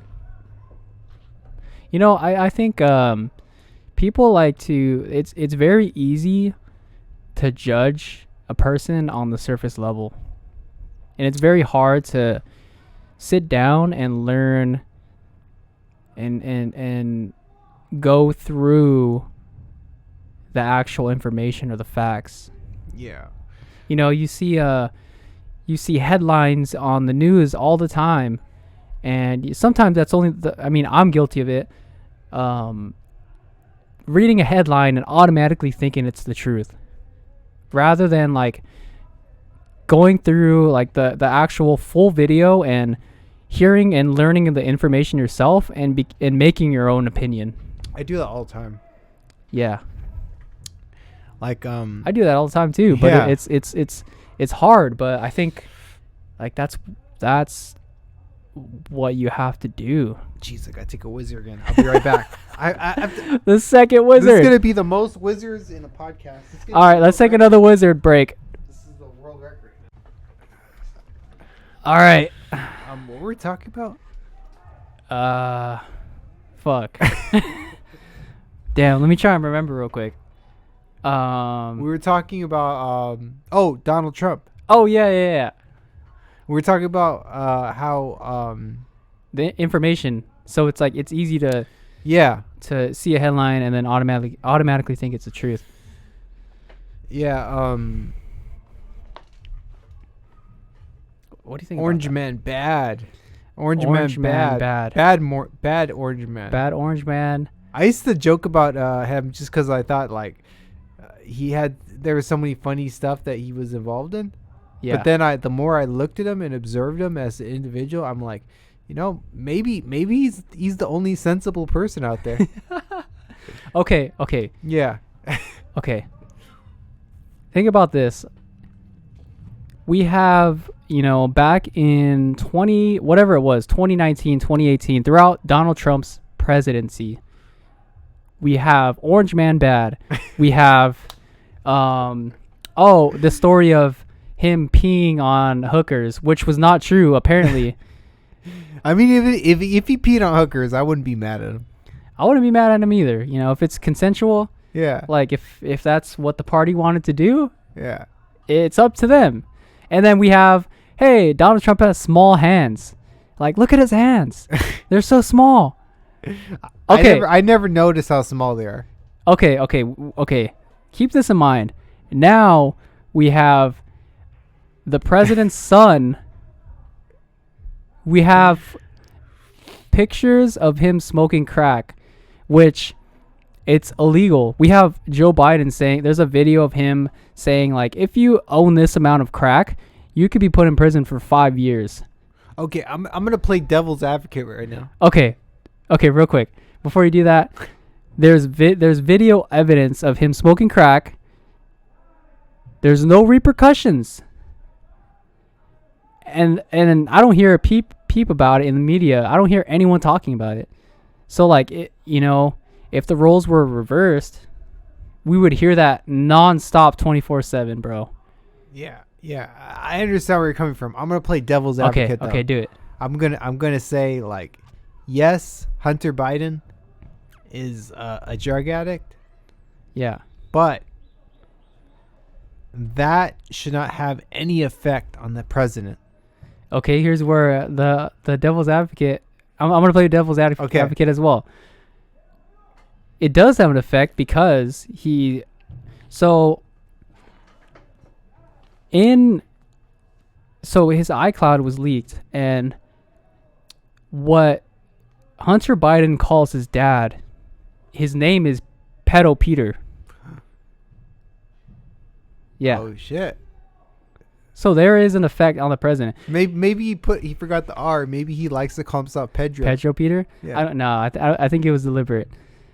And I just play devil's advocate. No, I know. Yeah. And there's also evidence that he owns a stake in a Chinese company, which as an American, it's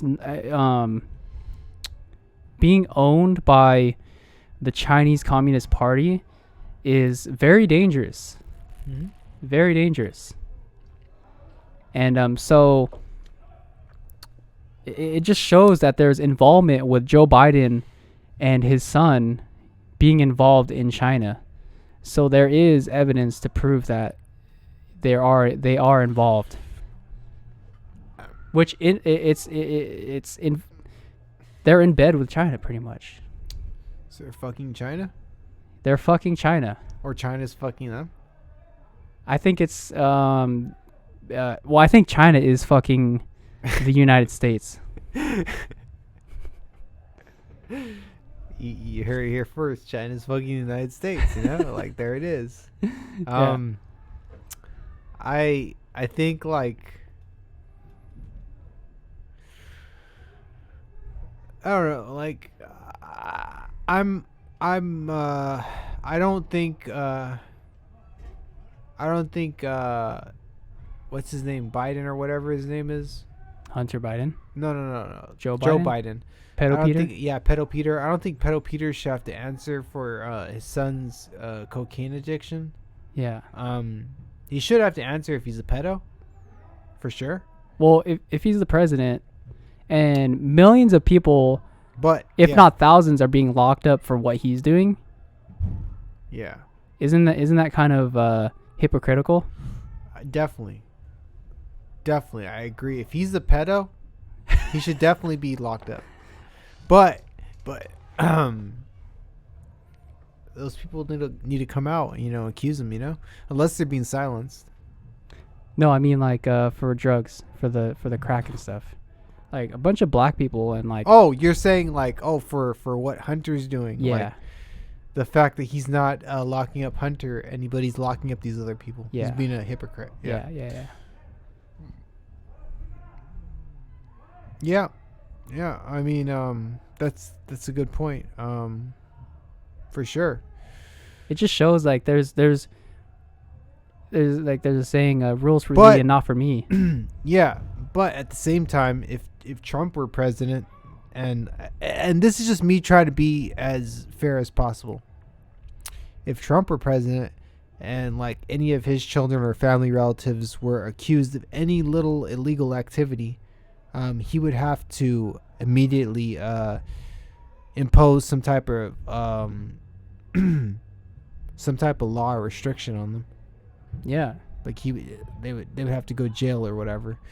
But that would have to go across all boards. So like that would have to go with any of Trump's relatives if he's president, not to go against any of Biden's relatives, if like as Biden's president, you know. 100%. I definitely feel like he should be imposing those rules on family relatives, like Hunter Biden. Yeah.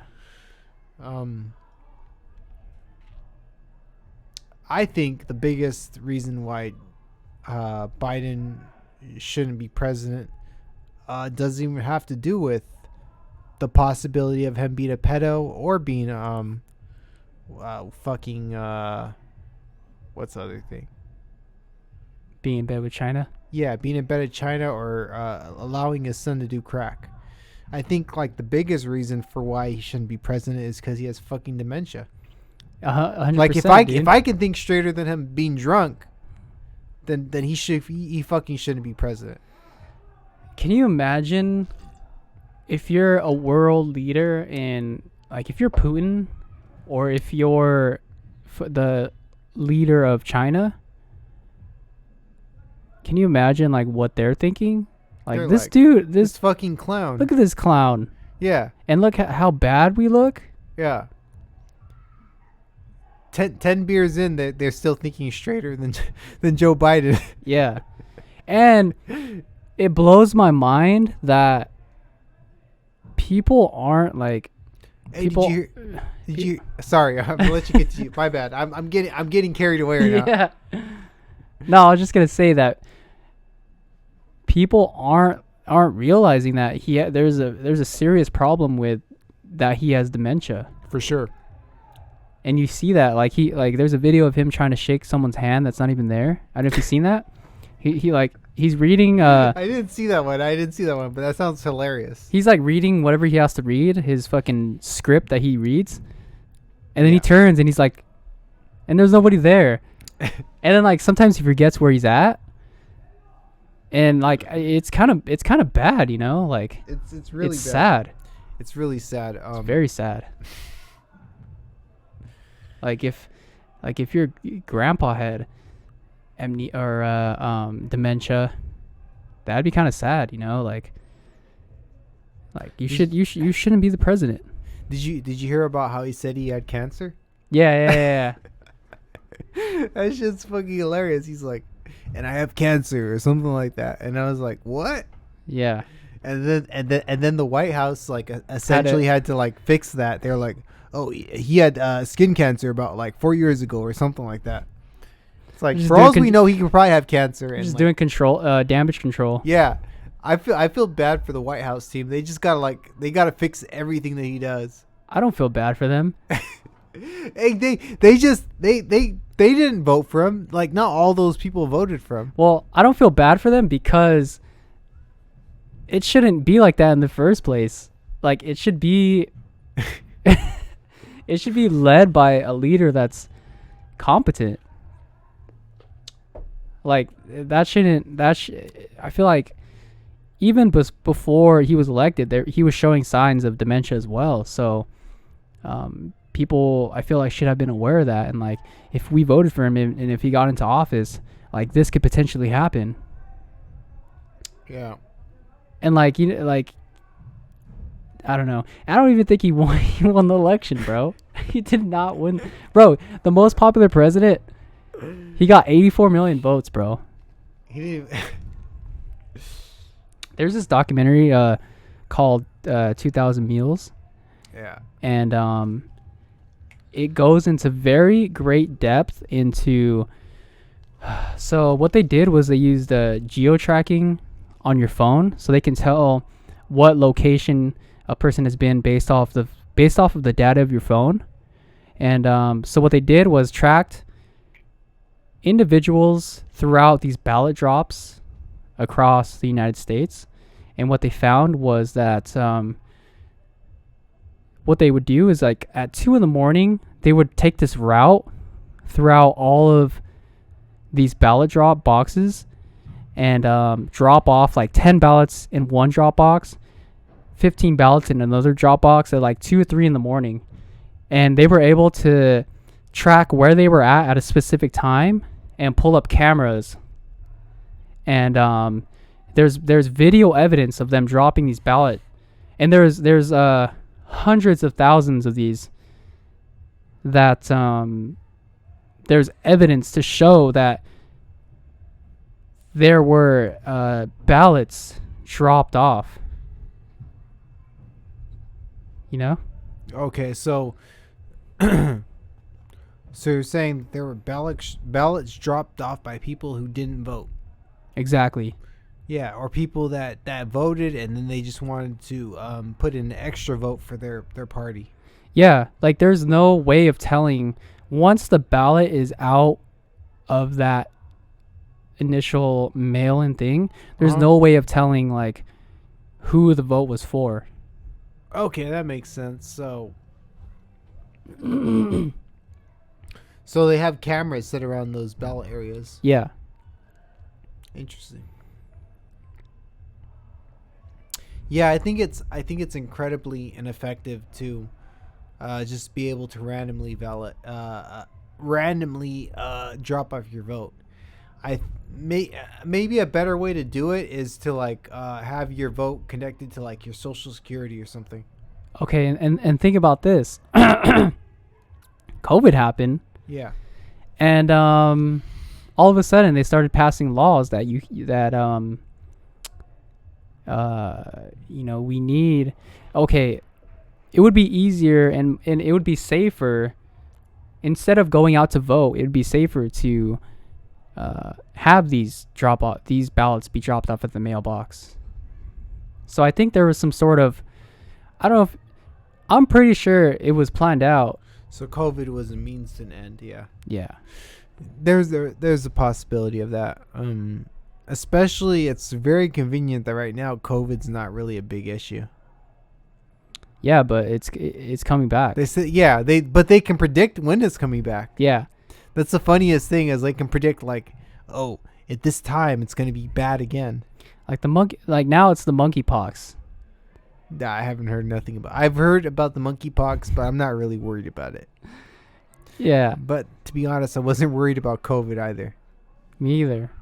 It's just like, yeah, I knew it was there. It's like, all right, I'm going to just stay kind of healthy and not really care about it that much. Yeah. Same. And then when COVID was like not big, I just knew to get unhealthy. And then when COVID comes back, I just get healthy again, you know? It's kind of how I go about things. Yeah, it's very interesting. And also the fact, so when people say like you're a conspiracy theorist, the conspiracy theorists were saying that COVID was leaked from a lab. And now there's emails and evidence going back and forth from Dr. Fauci and I don't know who it was, but there's evidence to say that it could be potentially leaked from a lab. And it was acknowledged by Dr. Fauci that, you know, there's signs in the structure of COVID to prove that this did not come from nature. And it was leaked from China. Yeah. So, I mean, I do think it was leaked from a lab, you know? yeah. Or I can't say I do think that. I got to correct myself. I think I'm leaning toward that possibility. I'm leaning towards the possibility of it, but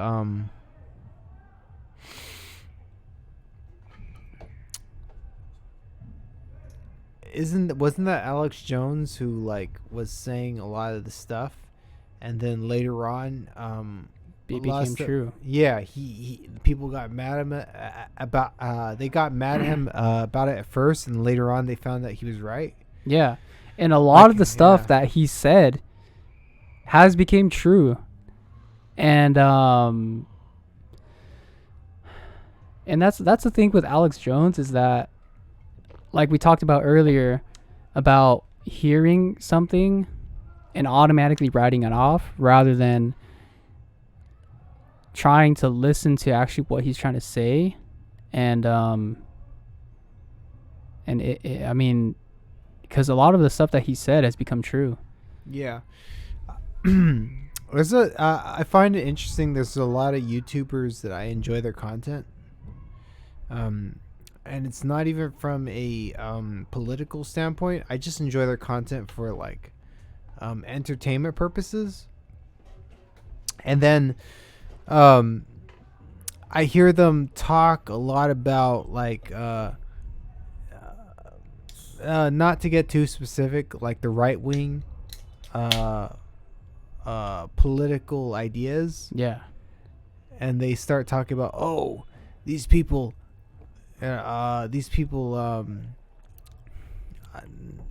you know, for example, they'll talk about conspiracies. Oh, these conspiracy nuts, these right wing conspiracy nuts, you know. Yeah. You know, think that COVID's a hoax or different things. And it takes away from like my enjoyment of the normal stuff that they post about, which is, you know, movies or shows or whatever I like, you know, listening to. And it just seems so strange to me that like these people that are normally never delve into politics out of nowhere, when an issue comes up, they start dipping their toe into like politics. Yeah. Like there's something very eerie and strange to me about it. Like that they would need to insert their opinions on things. I always thought like if I were like huge big channel on like YouTube or on Instagram or whatever, I've always felt like if I were a huge big like channel, I would not try to dip my toe into any politics personally. If I dip my toe into politics, I would do it anonymously. I would not do it under my brand because I don't want that to influence people. Interesting. Yeah, that's just my opinion on things. That's yeah, I see that. Yeah. Like right now I don't mind like putting my opinions on my Instagram because just like nobody knows about me or cares about me, so like I can just put my opinion. Like it feels great to not have anyone know about you because like you can just put your opinion freely. Yeah. And you don't feel bad about it. Like I would just put my opinion anywhere. Yeah, like fuck transgenders or like you know, whatever. And like Dude. Not that I'm saying that, but I'm just saying like no, literally fuck them. Yeah, literally fuck them in their assholes. Yeah. Yeah, it's just because they're asking for it, you know? Yeah. I mean, you know, if they like that, if that's what they want to do. I'm pretty sure that's what they want. Yeah. So, you invite know, them over to the podcast. Yeah, so, you know, fuck them. You know what I'm saying? Like basically yeah, just whatever my viewpoint is, you know, I like to put it out there, and like I don't have to worry about people ever like caring about it because like I'm such a small percentage of what people actually listen to. And for anyone that is an independent content creator who doesn't have a huge following, you know, there's a lot of people out there, but just to have like my personal opinion, I think nice. Yeah. I think it should be like that. Like normally it should be, you should be able to state your opinion and not have to worry about, you know, being canceled. Or I think it should normally be like that. But we live in a world in society now that it's easy to get canceled because you state your opinion. Yeah. I think I think in order to combat cancel culture, all the people that are against cancel culture, all the people that are for free speech, they should create this movement where if they get canceled, they celebrate, like throw a party for themselves. And like they throw this party and it's like, man, I got canceled, and like have everybody try to get canceled. So like everyone who's against cancel culture they throw these big like hooplas and parties when they get canceled because they're like, oh man, I finally got canceled, guys. Did you see that the Dave Chappelle show or like venue that he recently was supposed to do got canceled? I didn't see that. Apparently he was going to perform at a venue, and 2 hours before the show, it ended up getting canceled, and he had to move to another spot because of the transgender stuff, I believe. I don't know, man. There's so much transgender stuff out there. It's like, I mean, I'm cool with the transgender people that I'm cool with them too. It's just, yeah. Well, it's like just when they get mad about. It's just the ones that get mad about like, not obeying 100% of the rules. Like those are the ones I don't fuck with. Do you think that's a cult-like mentality? Yeah, I for sure think it's cult-like mentality. Like I grew up in a cult, so like, Yeah, I know exactly what cult-like mentality is. Yeah. I think life is best when people don't feel forced to adhere to A group. yeah. Like groupthink. Yeah, group thinking, like when there's more individual mentality. Like I think the more individual mentality there is in everything, the better it is. But I think individual mentality is good only if you don't force that individual mentality on other people. You know? Yeah. So it's good to have your own opinion, but if you have your own opinion, I think it's important to not force that or not try to impose that on other people. Sorry, I'm getting carried away. I need to talk in this microphone. ASMR. Talking to the mic. I gotta do an ASMR video sometime. I just haven't done it. Dude, we gotta get some testicles, dude, and like some bull testicles. I'm and, down this eat week, them. man. I saw some bull testicles. I think they're pretty expensive. I think they're like $40 Per testicle. I think it's $40 a pound if I'm correct. There's an awesome YouTube channel called Houston Jones. Yeah. And recently, that I think that's the picture that I sent you on Instagram, or like the plate of testicles, and he made a video of him eating all that stuff, and it was very interesting. So if I got them, how are we gonna cook them? Are we cooking them or are we eating them raw? Well, we could have Rafa cook them.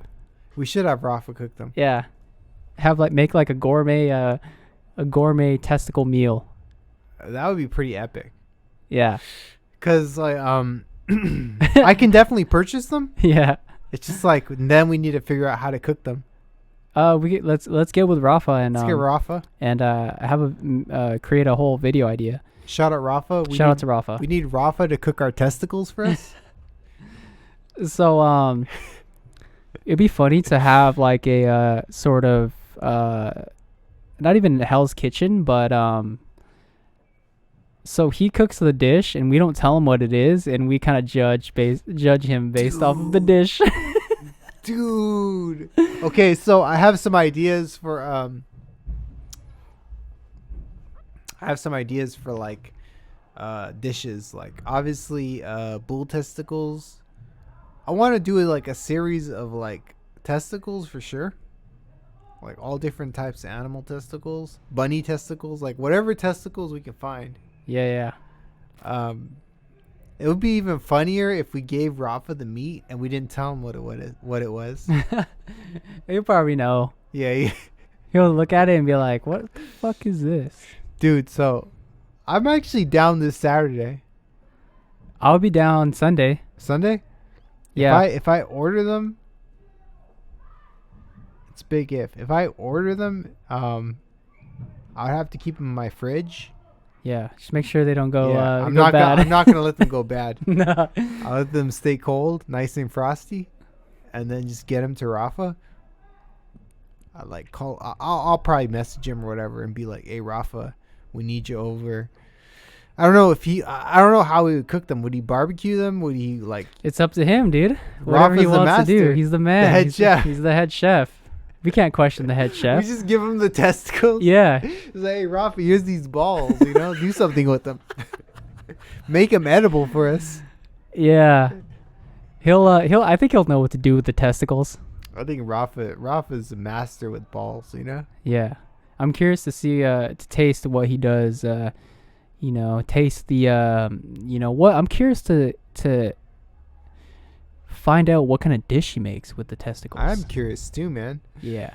Dude, you know what I've always I'm getting so many ideas right now. Imagine like a spaghettis and meatballs. but instead with rabbit balls or something. Dude, there's so many my ideas. God. There's so many options. Damn. We just broke the simulation right now. There's so many ideas. There's so many ideas. It's endless. There is. I'm very, very interested in trying the dishes that he makes. I am too. Yeah. I've been saying over and over again, I gotta get these balls.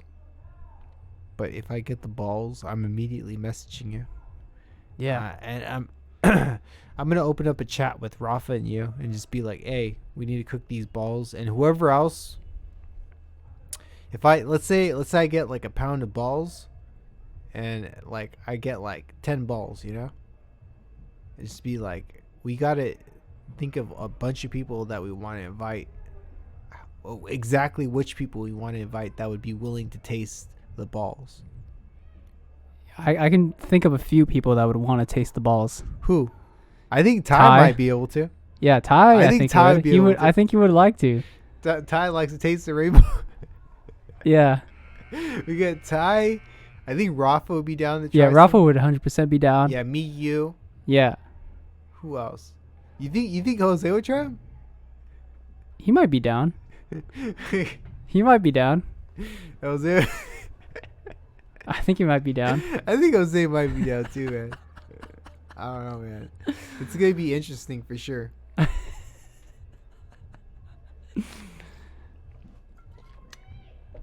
kind of want to try like I know I'm getting carried away with meats right now. There's a lot of meats. Like some type of like, what other wild animals are there out there? Imagine like mountain lion meat. I wonder if they sell that. Or I know actually a place where you can get I think it's crocodile meat. oh shit, Yeah. I want to try beaver meat. There's actually a place in LA. I think you can get exotic meat. Oh shit, Yeah. LA? Yeah. Well, But they don't sell testicles, do they? I don't think so. Okay. I'm pretty well. We might be able to go to like a butcher. Actually, I might have to go and like drop by a butcher or something. But I don't think they're gonna have like the testicles for No, they have bull testicles for sure. Because bulls are like one of the most available animals. Yeah. Like there's so many bulls. You can't get cow testicles because cows aren't bulls. No. It's like if you get cow testicles, you just got a tranny cow. Is that bull they transition to a cow? Yeah. Yeah. He's like, imagine you're like, yeah, I'm eating tranny cow testicles. Tranny cow testicles. But they oddly they oddly taste the same as bull testicles. Yeah. I wonder if Make me hungry. Yeah, it's kind of making me hungry. Let's order the balls. Let's order the ball sack. Oh. Yeah, same deal. It's all food. Yeah. Edible. I think it's interesting that when I think about it, really think about it, the amount of animals that we're killing for us to eat. It's crazy, man. We're killing so many animals, Yeah. dude. Like for our enjoyment. Yeah. It's kind of fucked. I is, think I man. kind of think about that sometimes. It's true. Imagine if we weren't the dominant species, Mm. and instead it was like rhinoceroses that were the dominant species on Earth, but they had like the intelligence and brain of a human, Yeah. and they walked on 2 feet, and they're like, you know what? I'm kind of hungry for human today, and they just like would go out of their houses with their cars and shit, Yeah. and kill one of us and like bring us back and like It's like I want to try. They're like I want to try some human testicles today. yeah, they chopped off our nutsack. Yeah. Ah, shit, fuck. Imagine. Can you imagine like human factories? You know, instead of like slaughterhouses, there'll be like factories of humans, That would, and they would just be like lined up in Dude. cages and stuff. And if the multiverse is real, there's a reality out there where there's a slaughterhouse of just humans. yeah, have you seen those videos of like the slaughterhouses and stuff with like, you know, they would throw little chickens into a grinder and they would just like grind up these baby chickens, these baby chicks. Like there's that. I think I have seen that. And then there's also the video of I think they would like hang the chickens by their necks, and then like they would revolve around this like saw, and then it would like slit their throats like around like, or you know, around the saw. Like that's pretty Shit, that's brutal. Yeah. I'm glad I'm not those chicken. And even like the people working there, like I've seen videos of them just like abusing these animals, and like I don't know, like while they're like bleeding out, they would just be like kicking them, you know, like Sucks. The sucks to be a chicken. it does, bro. And it makes me want to not even become vegetarian, but hunt for my own meat rather than like get it from somewhere where I don't know where it came from, because I think there's a disconnect between so imagine if you had to kill your own animals for you to eat it. We're disconnected from that process. Dude, if I had to do that, I wouldn't get any food. Yeah. Because it'd be too damn hard for me to hunt an animal. You know, like I would just be hungry all the time. And be like, fuck, I can't go to McDonald's and get this burger. You know, Yeah. I'd just be frustrated and angry and hungry. Yeah. It's like, fuck, I can't get a taco. Like I actually have to go out, hunt the animal, and then chop it up and like turn it into a taco. Like that shit would suck. And I heard people explain that, you know, while you're eating that meat that you hunted, you're connected to that meat. You remember the whole process of you having to go out and hunt for the meat. You remember the process of you trying to find the meat. You know, you remember the process of having to skin and hike, bring that meat back to your house. So there's like a whole process that goes, you know, into Yeah. you know, of getting meat from an animal. You give the animal you killed a name, like Pablo. You're like, shit, I'm eating Pablo right now. Yeah. It's like, oh, I just finished Pablo. Now I'm gonna go and get another meat, and then you find another animal. Yeah. And you name him Juan. Oh, I got Juan now.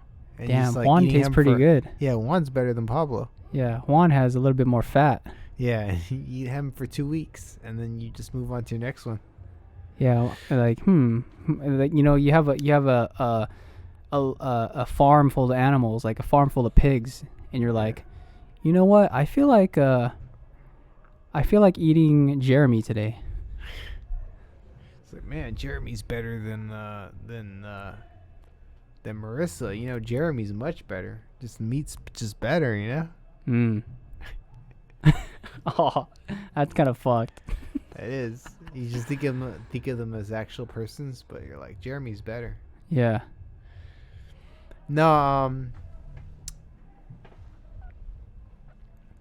that'd be cool to be able to hunt all your own meat, but then like difficult part is actually going out and having to hunt it for sure. Yeah. I'm gonna do that soon. I think we're gonna go hunt for wild boars. Are you gonna hunt with like a gun, or are you gonna hunt with A gun. Okay. Yeah. Sheesh. Yeah. That's better than having to hunt with like a bow and arrow, I think. That would is be like hard. next level, and I kind of want to work my way up to that. Yeah. Yeah. Because like a bow and arrow, that I don't know how you could be accurate with that. Like, there's not the aiming on that must be difficult. Yeah. You just just put in the reps, put in the practice. You ever seen that video game? What's it called?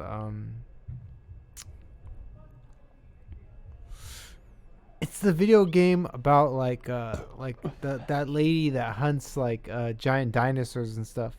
No. I'm trying to remember the name of it, but it's this lady that hunts like giant dinosaurs, but she's doing it all with the bow and arrow. What? Yeah, It's a video game? it's a video game. Huh. So she doesn't use any guns or anything. She like just uses a bow and arrow. Like she's hunting like a bunch of prehistoric animals. But I always think like that seems crazy. Like that seems crazy cool, but it seems crazy hard too. Like to Yeah. be able to like hit something with a bow and arrow. Yeah. Yeah. Fuck. Like aim for like the heart. Yeah. You got to aim for, again, you don't want the animal to suffer as much, so you got to be as accurate as possible. Sheesh. Dude, imagine if the Indians won. If the Indians actually beat the Americans, Oh shit. Yeah. like how different the country would be like right now. Would it be I'm curious like how technology would be. I don't think technology would be nearly as No, great as it I is don't- right now. I don't think so either. It would be like it might be like the Wild West right now. It could very possibly be. Like the Wild West but with Indians. Because it's kind of like a double-edged sword, Yeah. because it is 100% fucked that the people had to take the land from the Native Americans and slaughter millions, if not millions, of these Native Americans to conquer their land. That is very fucked. But on the other side of the sword, what came out of that was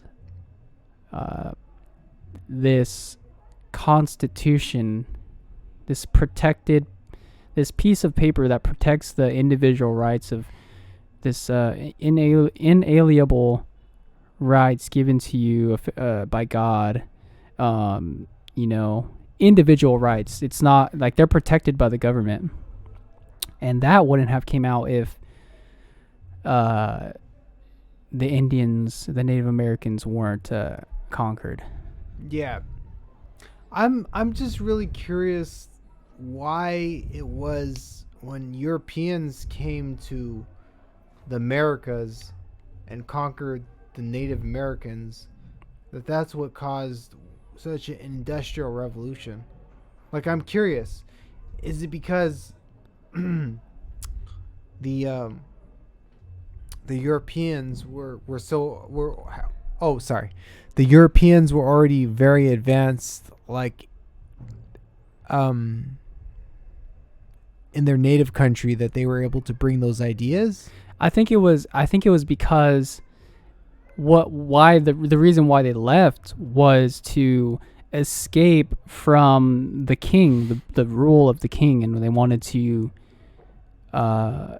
I guess create their own society or But they but if they didn't leave the North America or United States as we know it would would be totally different. Yeah, it'd be totally different. It'd be a Wild West. Yeah. I feel like it would be a Wild West. Yeah.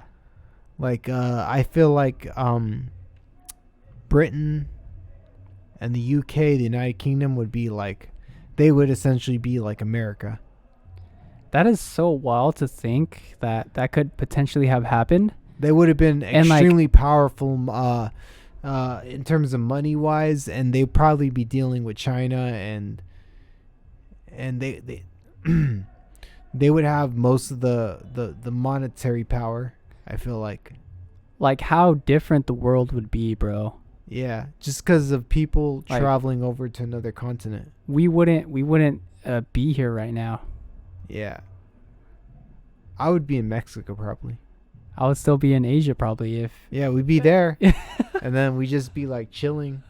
And then if we even get born, I might not even be born. I don't I might not even be a thought. Like the fact that like these people came over from wherever they came from, traveled over here and opened the pathway for me to go over here and to be here at this moment is crazy. Dude, you know what's another crazy thought is is the fact that our lineage throughout time was able to survive. Like our genes were passed on through generations and generations since the beginning of time. Yeah. Well, since pretty much since you can call it the beginning of time. Like, how far do we go back? How far do how far does our ancestry go back? Shit, there has to be some cavemen back in the day that like we came from. Even before cavemen, like was it a single cell? Like was it a like our maybe a little organism or was whatever? It like a little organism? Was it but like that organism had turned to animal, right? Yeah. And then the animal had to turn into a mammal or whatever. Yeah. And then mammal had to turn into a person. Yeah. Shit, it's crazy. I don't know. Like I don't know how that would happen, but it's possible we started from like a tadpole or something. Yeah. Shit, or Adam. Like how far does our past really go? Goes way back. Jesus. And like the fact that, you know, because our lineage could have ended anywhere, you know, our lineage, like somebody could have died, somebody could have got like killed, you know. Imagine like back in the days, like how our ancestors had to survive. Like they had to go through famine, you know, they had to go through the barbaric times, they had to go through who knows, being conquered. You know, they had to go through a lot of shit just for us to be here right now. Dude, I would hate having to outrun like a T-Rex or something. But that's another question. I don't think humans were around like they were around like after the time of the major like prehistoric animals, you know? I think. I don't know. I'm not sure if dinosaurs were before humans or humans before dinosaurs. I'm not sure. I would think dinosaurs were before humans. Interesting. If I were to give it like, I think like mammals came after like large birds and reptiles. I think mammals were like kind of like the next stage of civilization, whatever. That's just off of my general thinking. Like I'm probably way wrong with it, but like that's how I think at the moment. Imagine like being alive around that time, dude. Like of you get eaten by a T-Rex or something. Yeah, dude, people were just getting eaten by dinosaurs left and right if they were alive. Bro, being alive and seeing a fucking huge ass dinosaur, dude. Like, you know, like the fear that you would feel from like seeing that fucking huge beast. Yeah, I heard there were gerbils the size of bears, like in prehistoric times. I read something about that. Well, even like birds, and then you know what blows my mind is that like crocodiles and Yeah. alligators, Yeah. how dinosaur looking they are. Like they survived all that time. They're prehistoric. Yeah. It's crazy, man. They're literal dinosaurs that live. Crocodiles are probably the closest things we have to like a dinosaur. It's like that's crazy, man. I think they are the closest things we have to a like dinosaur, but they're not super mobile like a. I would assume like a dinosaur would be a lot more mobile, like faster and stuff. Yeah. I would think like a dinosaur on average would probably run as fast as a person could run. You know. Yeah. I don't think they would be like super fast, but I feel like in proportion to the size of a person, they would probably move about that speed. Mm. I don't know, I'm throwing my ideas out there. Yeah, I think so too. Well, just imagine like how big they are, and how how fast they can run. Because each of their steps would be like probably like 10 of our steps. Dude, If they're like a T-Rex size. even bears, they move really fast as well. Bears move insanely fast. Dude, imagine being attacked by a giant ass bear. That shit would be scary. You're done. You might rather just fucking accept your fate. Unless he had superpowers and you like strangle that bear by its neck. You slammed him down to the ground like, Yeah. you bitch. Damn.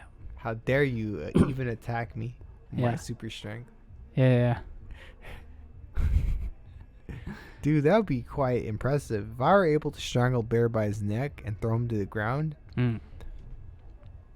I would be pretty happy. I might be satisfied with life. Would you strangle Smokey the bear? I mean, if you were trying to attack me, yeah, I would strangle him. Hmm. Like Smokey can be an asshole. Yeah. Smokey He could very much be an asshole. Yeah, I've seen Smokey be an asshole, especially on commercials. Yeah. Where he like yells at some lady and tells him don't like prevent forest fires, and the lady's like, she don't have no tools to prevent forest fires. He's just yelling at her. Like, fuck that Smokey Bear.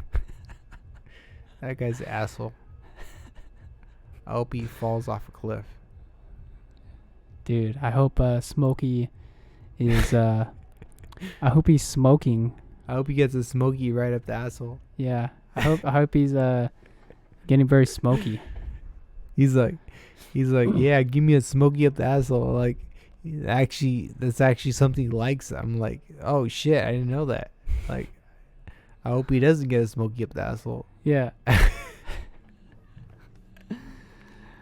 All right. I think we've been going for like almost probably 2.5 to almost 3 hours. I think we have, man. We've just been talking forever. Yeah. Like, fuck. But I know that I don't know if you have a release date. You don't have to announce it, but you're dropping a project soon. Yeah. So I'll be dropping a project. I haven't named it. I have a name for it, but I haven't I haven't posted it to like my profile or anything yet. But it will be this year for sure.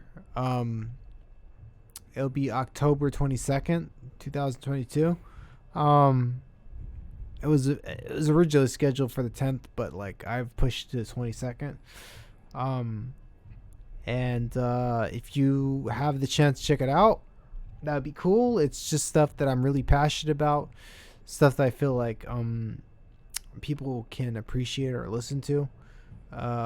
Title will be coming soon. Tracks will be coming soon on my page. It's at bluebebleu@gmail.com. Why am I saying gmail.com? At Instagram. You can email me at bluebebleu@gmail.com. But my Instagram is Bluebebleu, BLUEBEBLEU.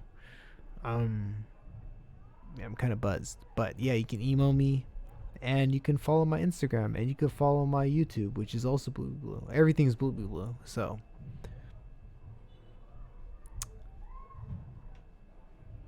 yeah. Have a nice day. Have a nice day. Peace. Don't, or in fact, don't get canceled. Get canceled. Get canceled.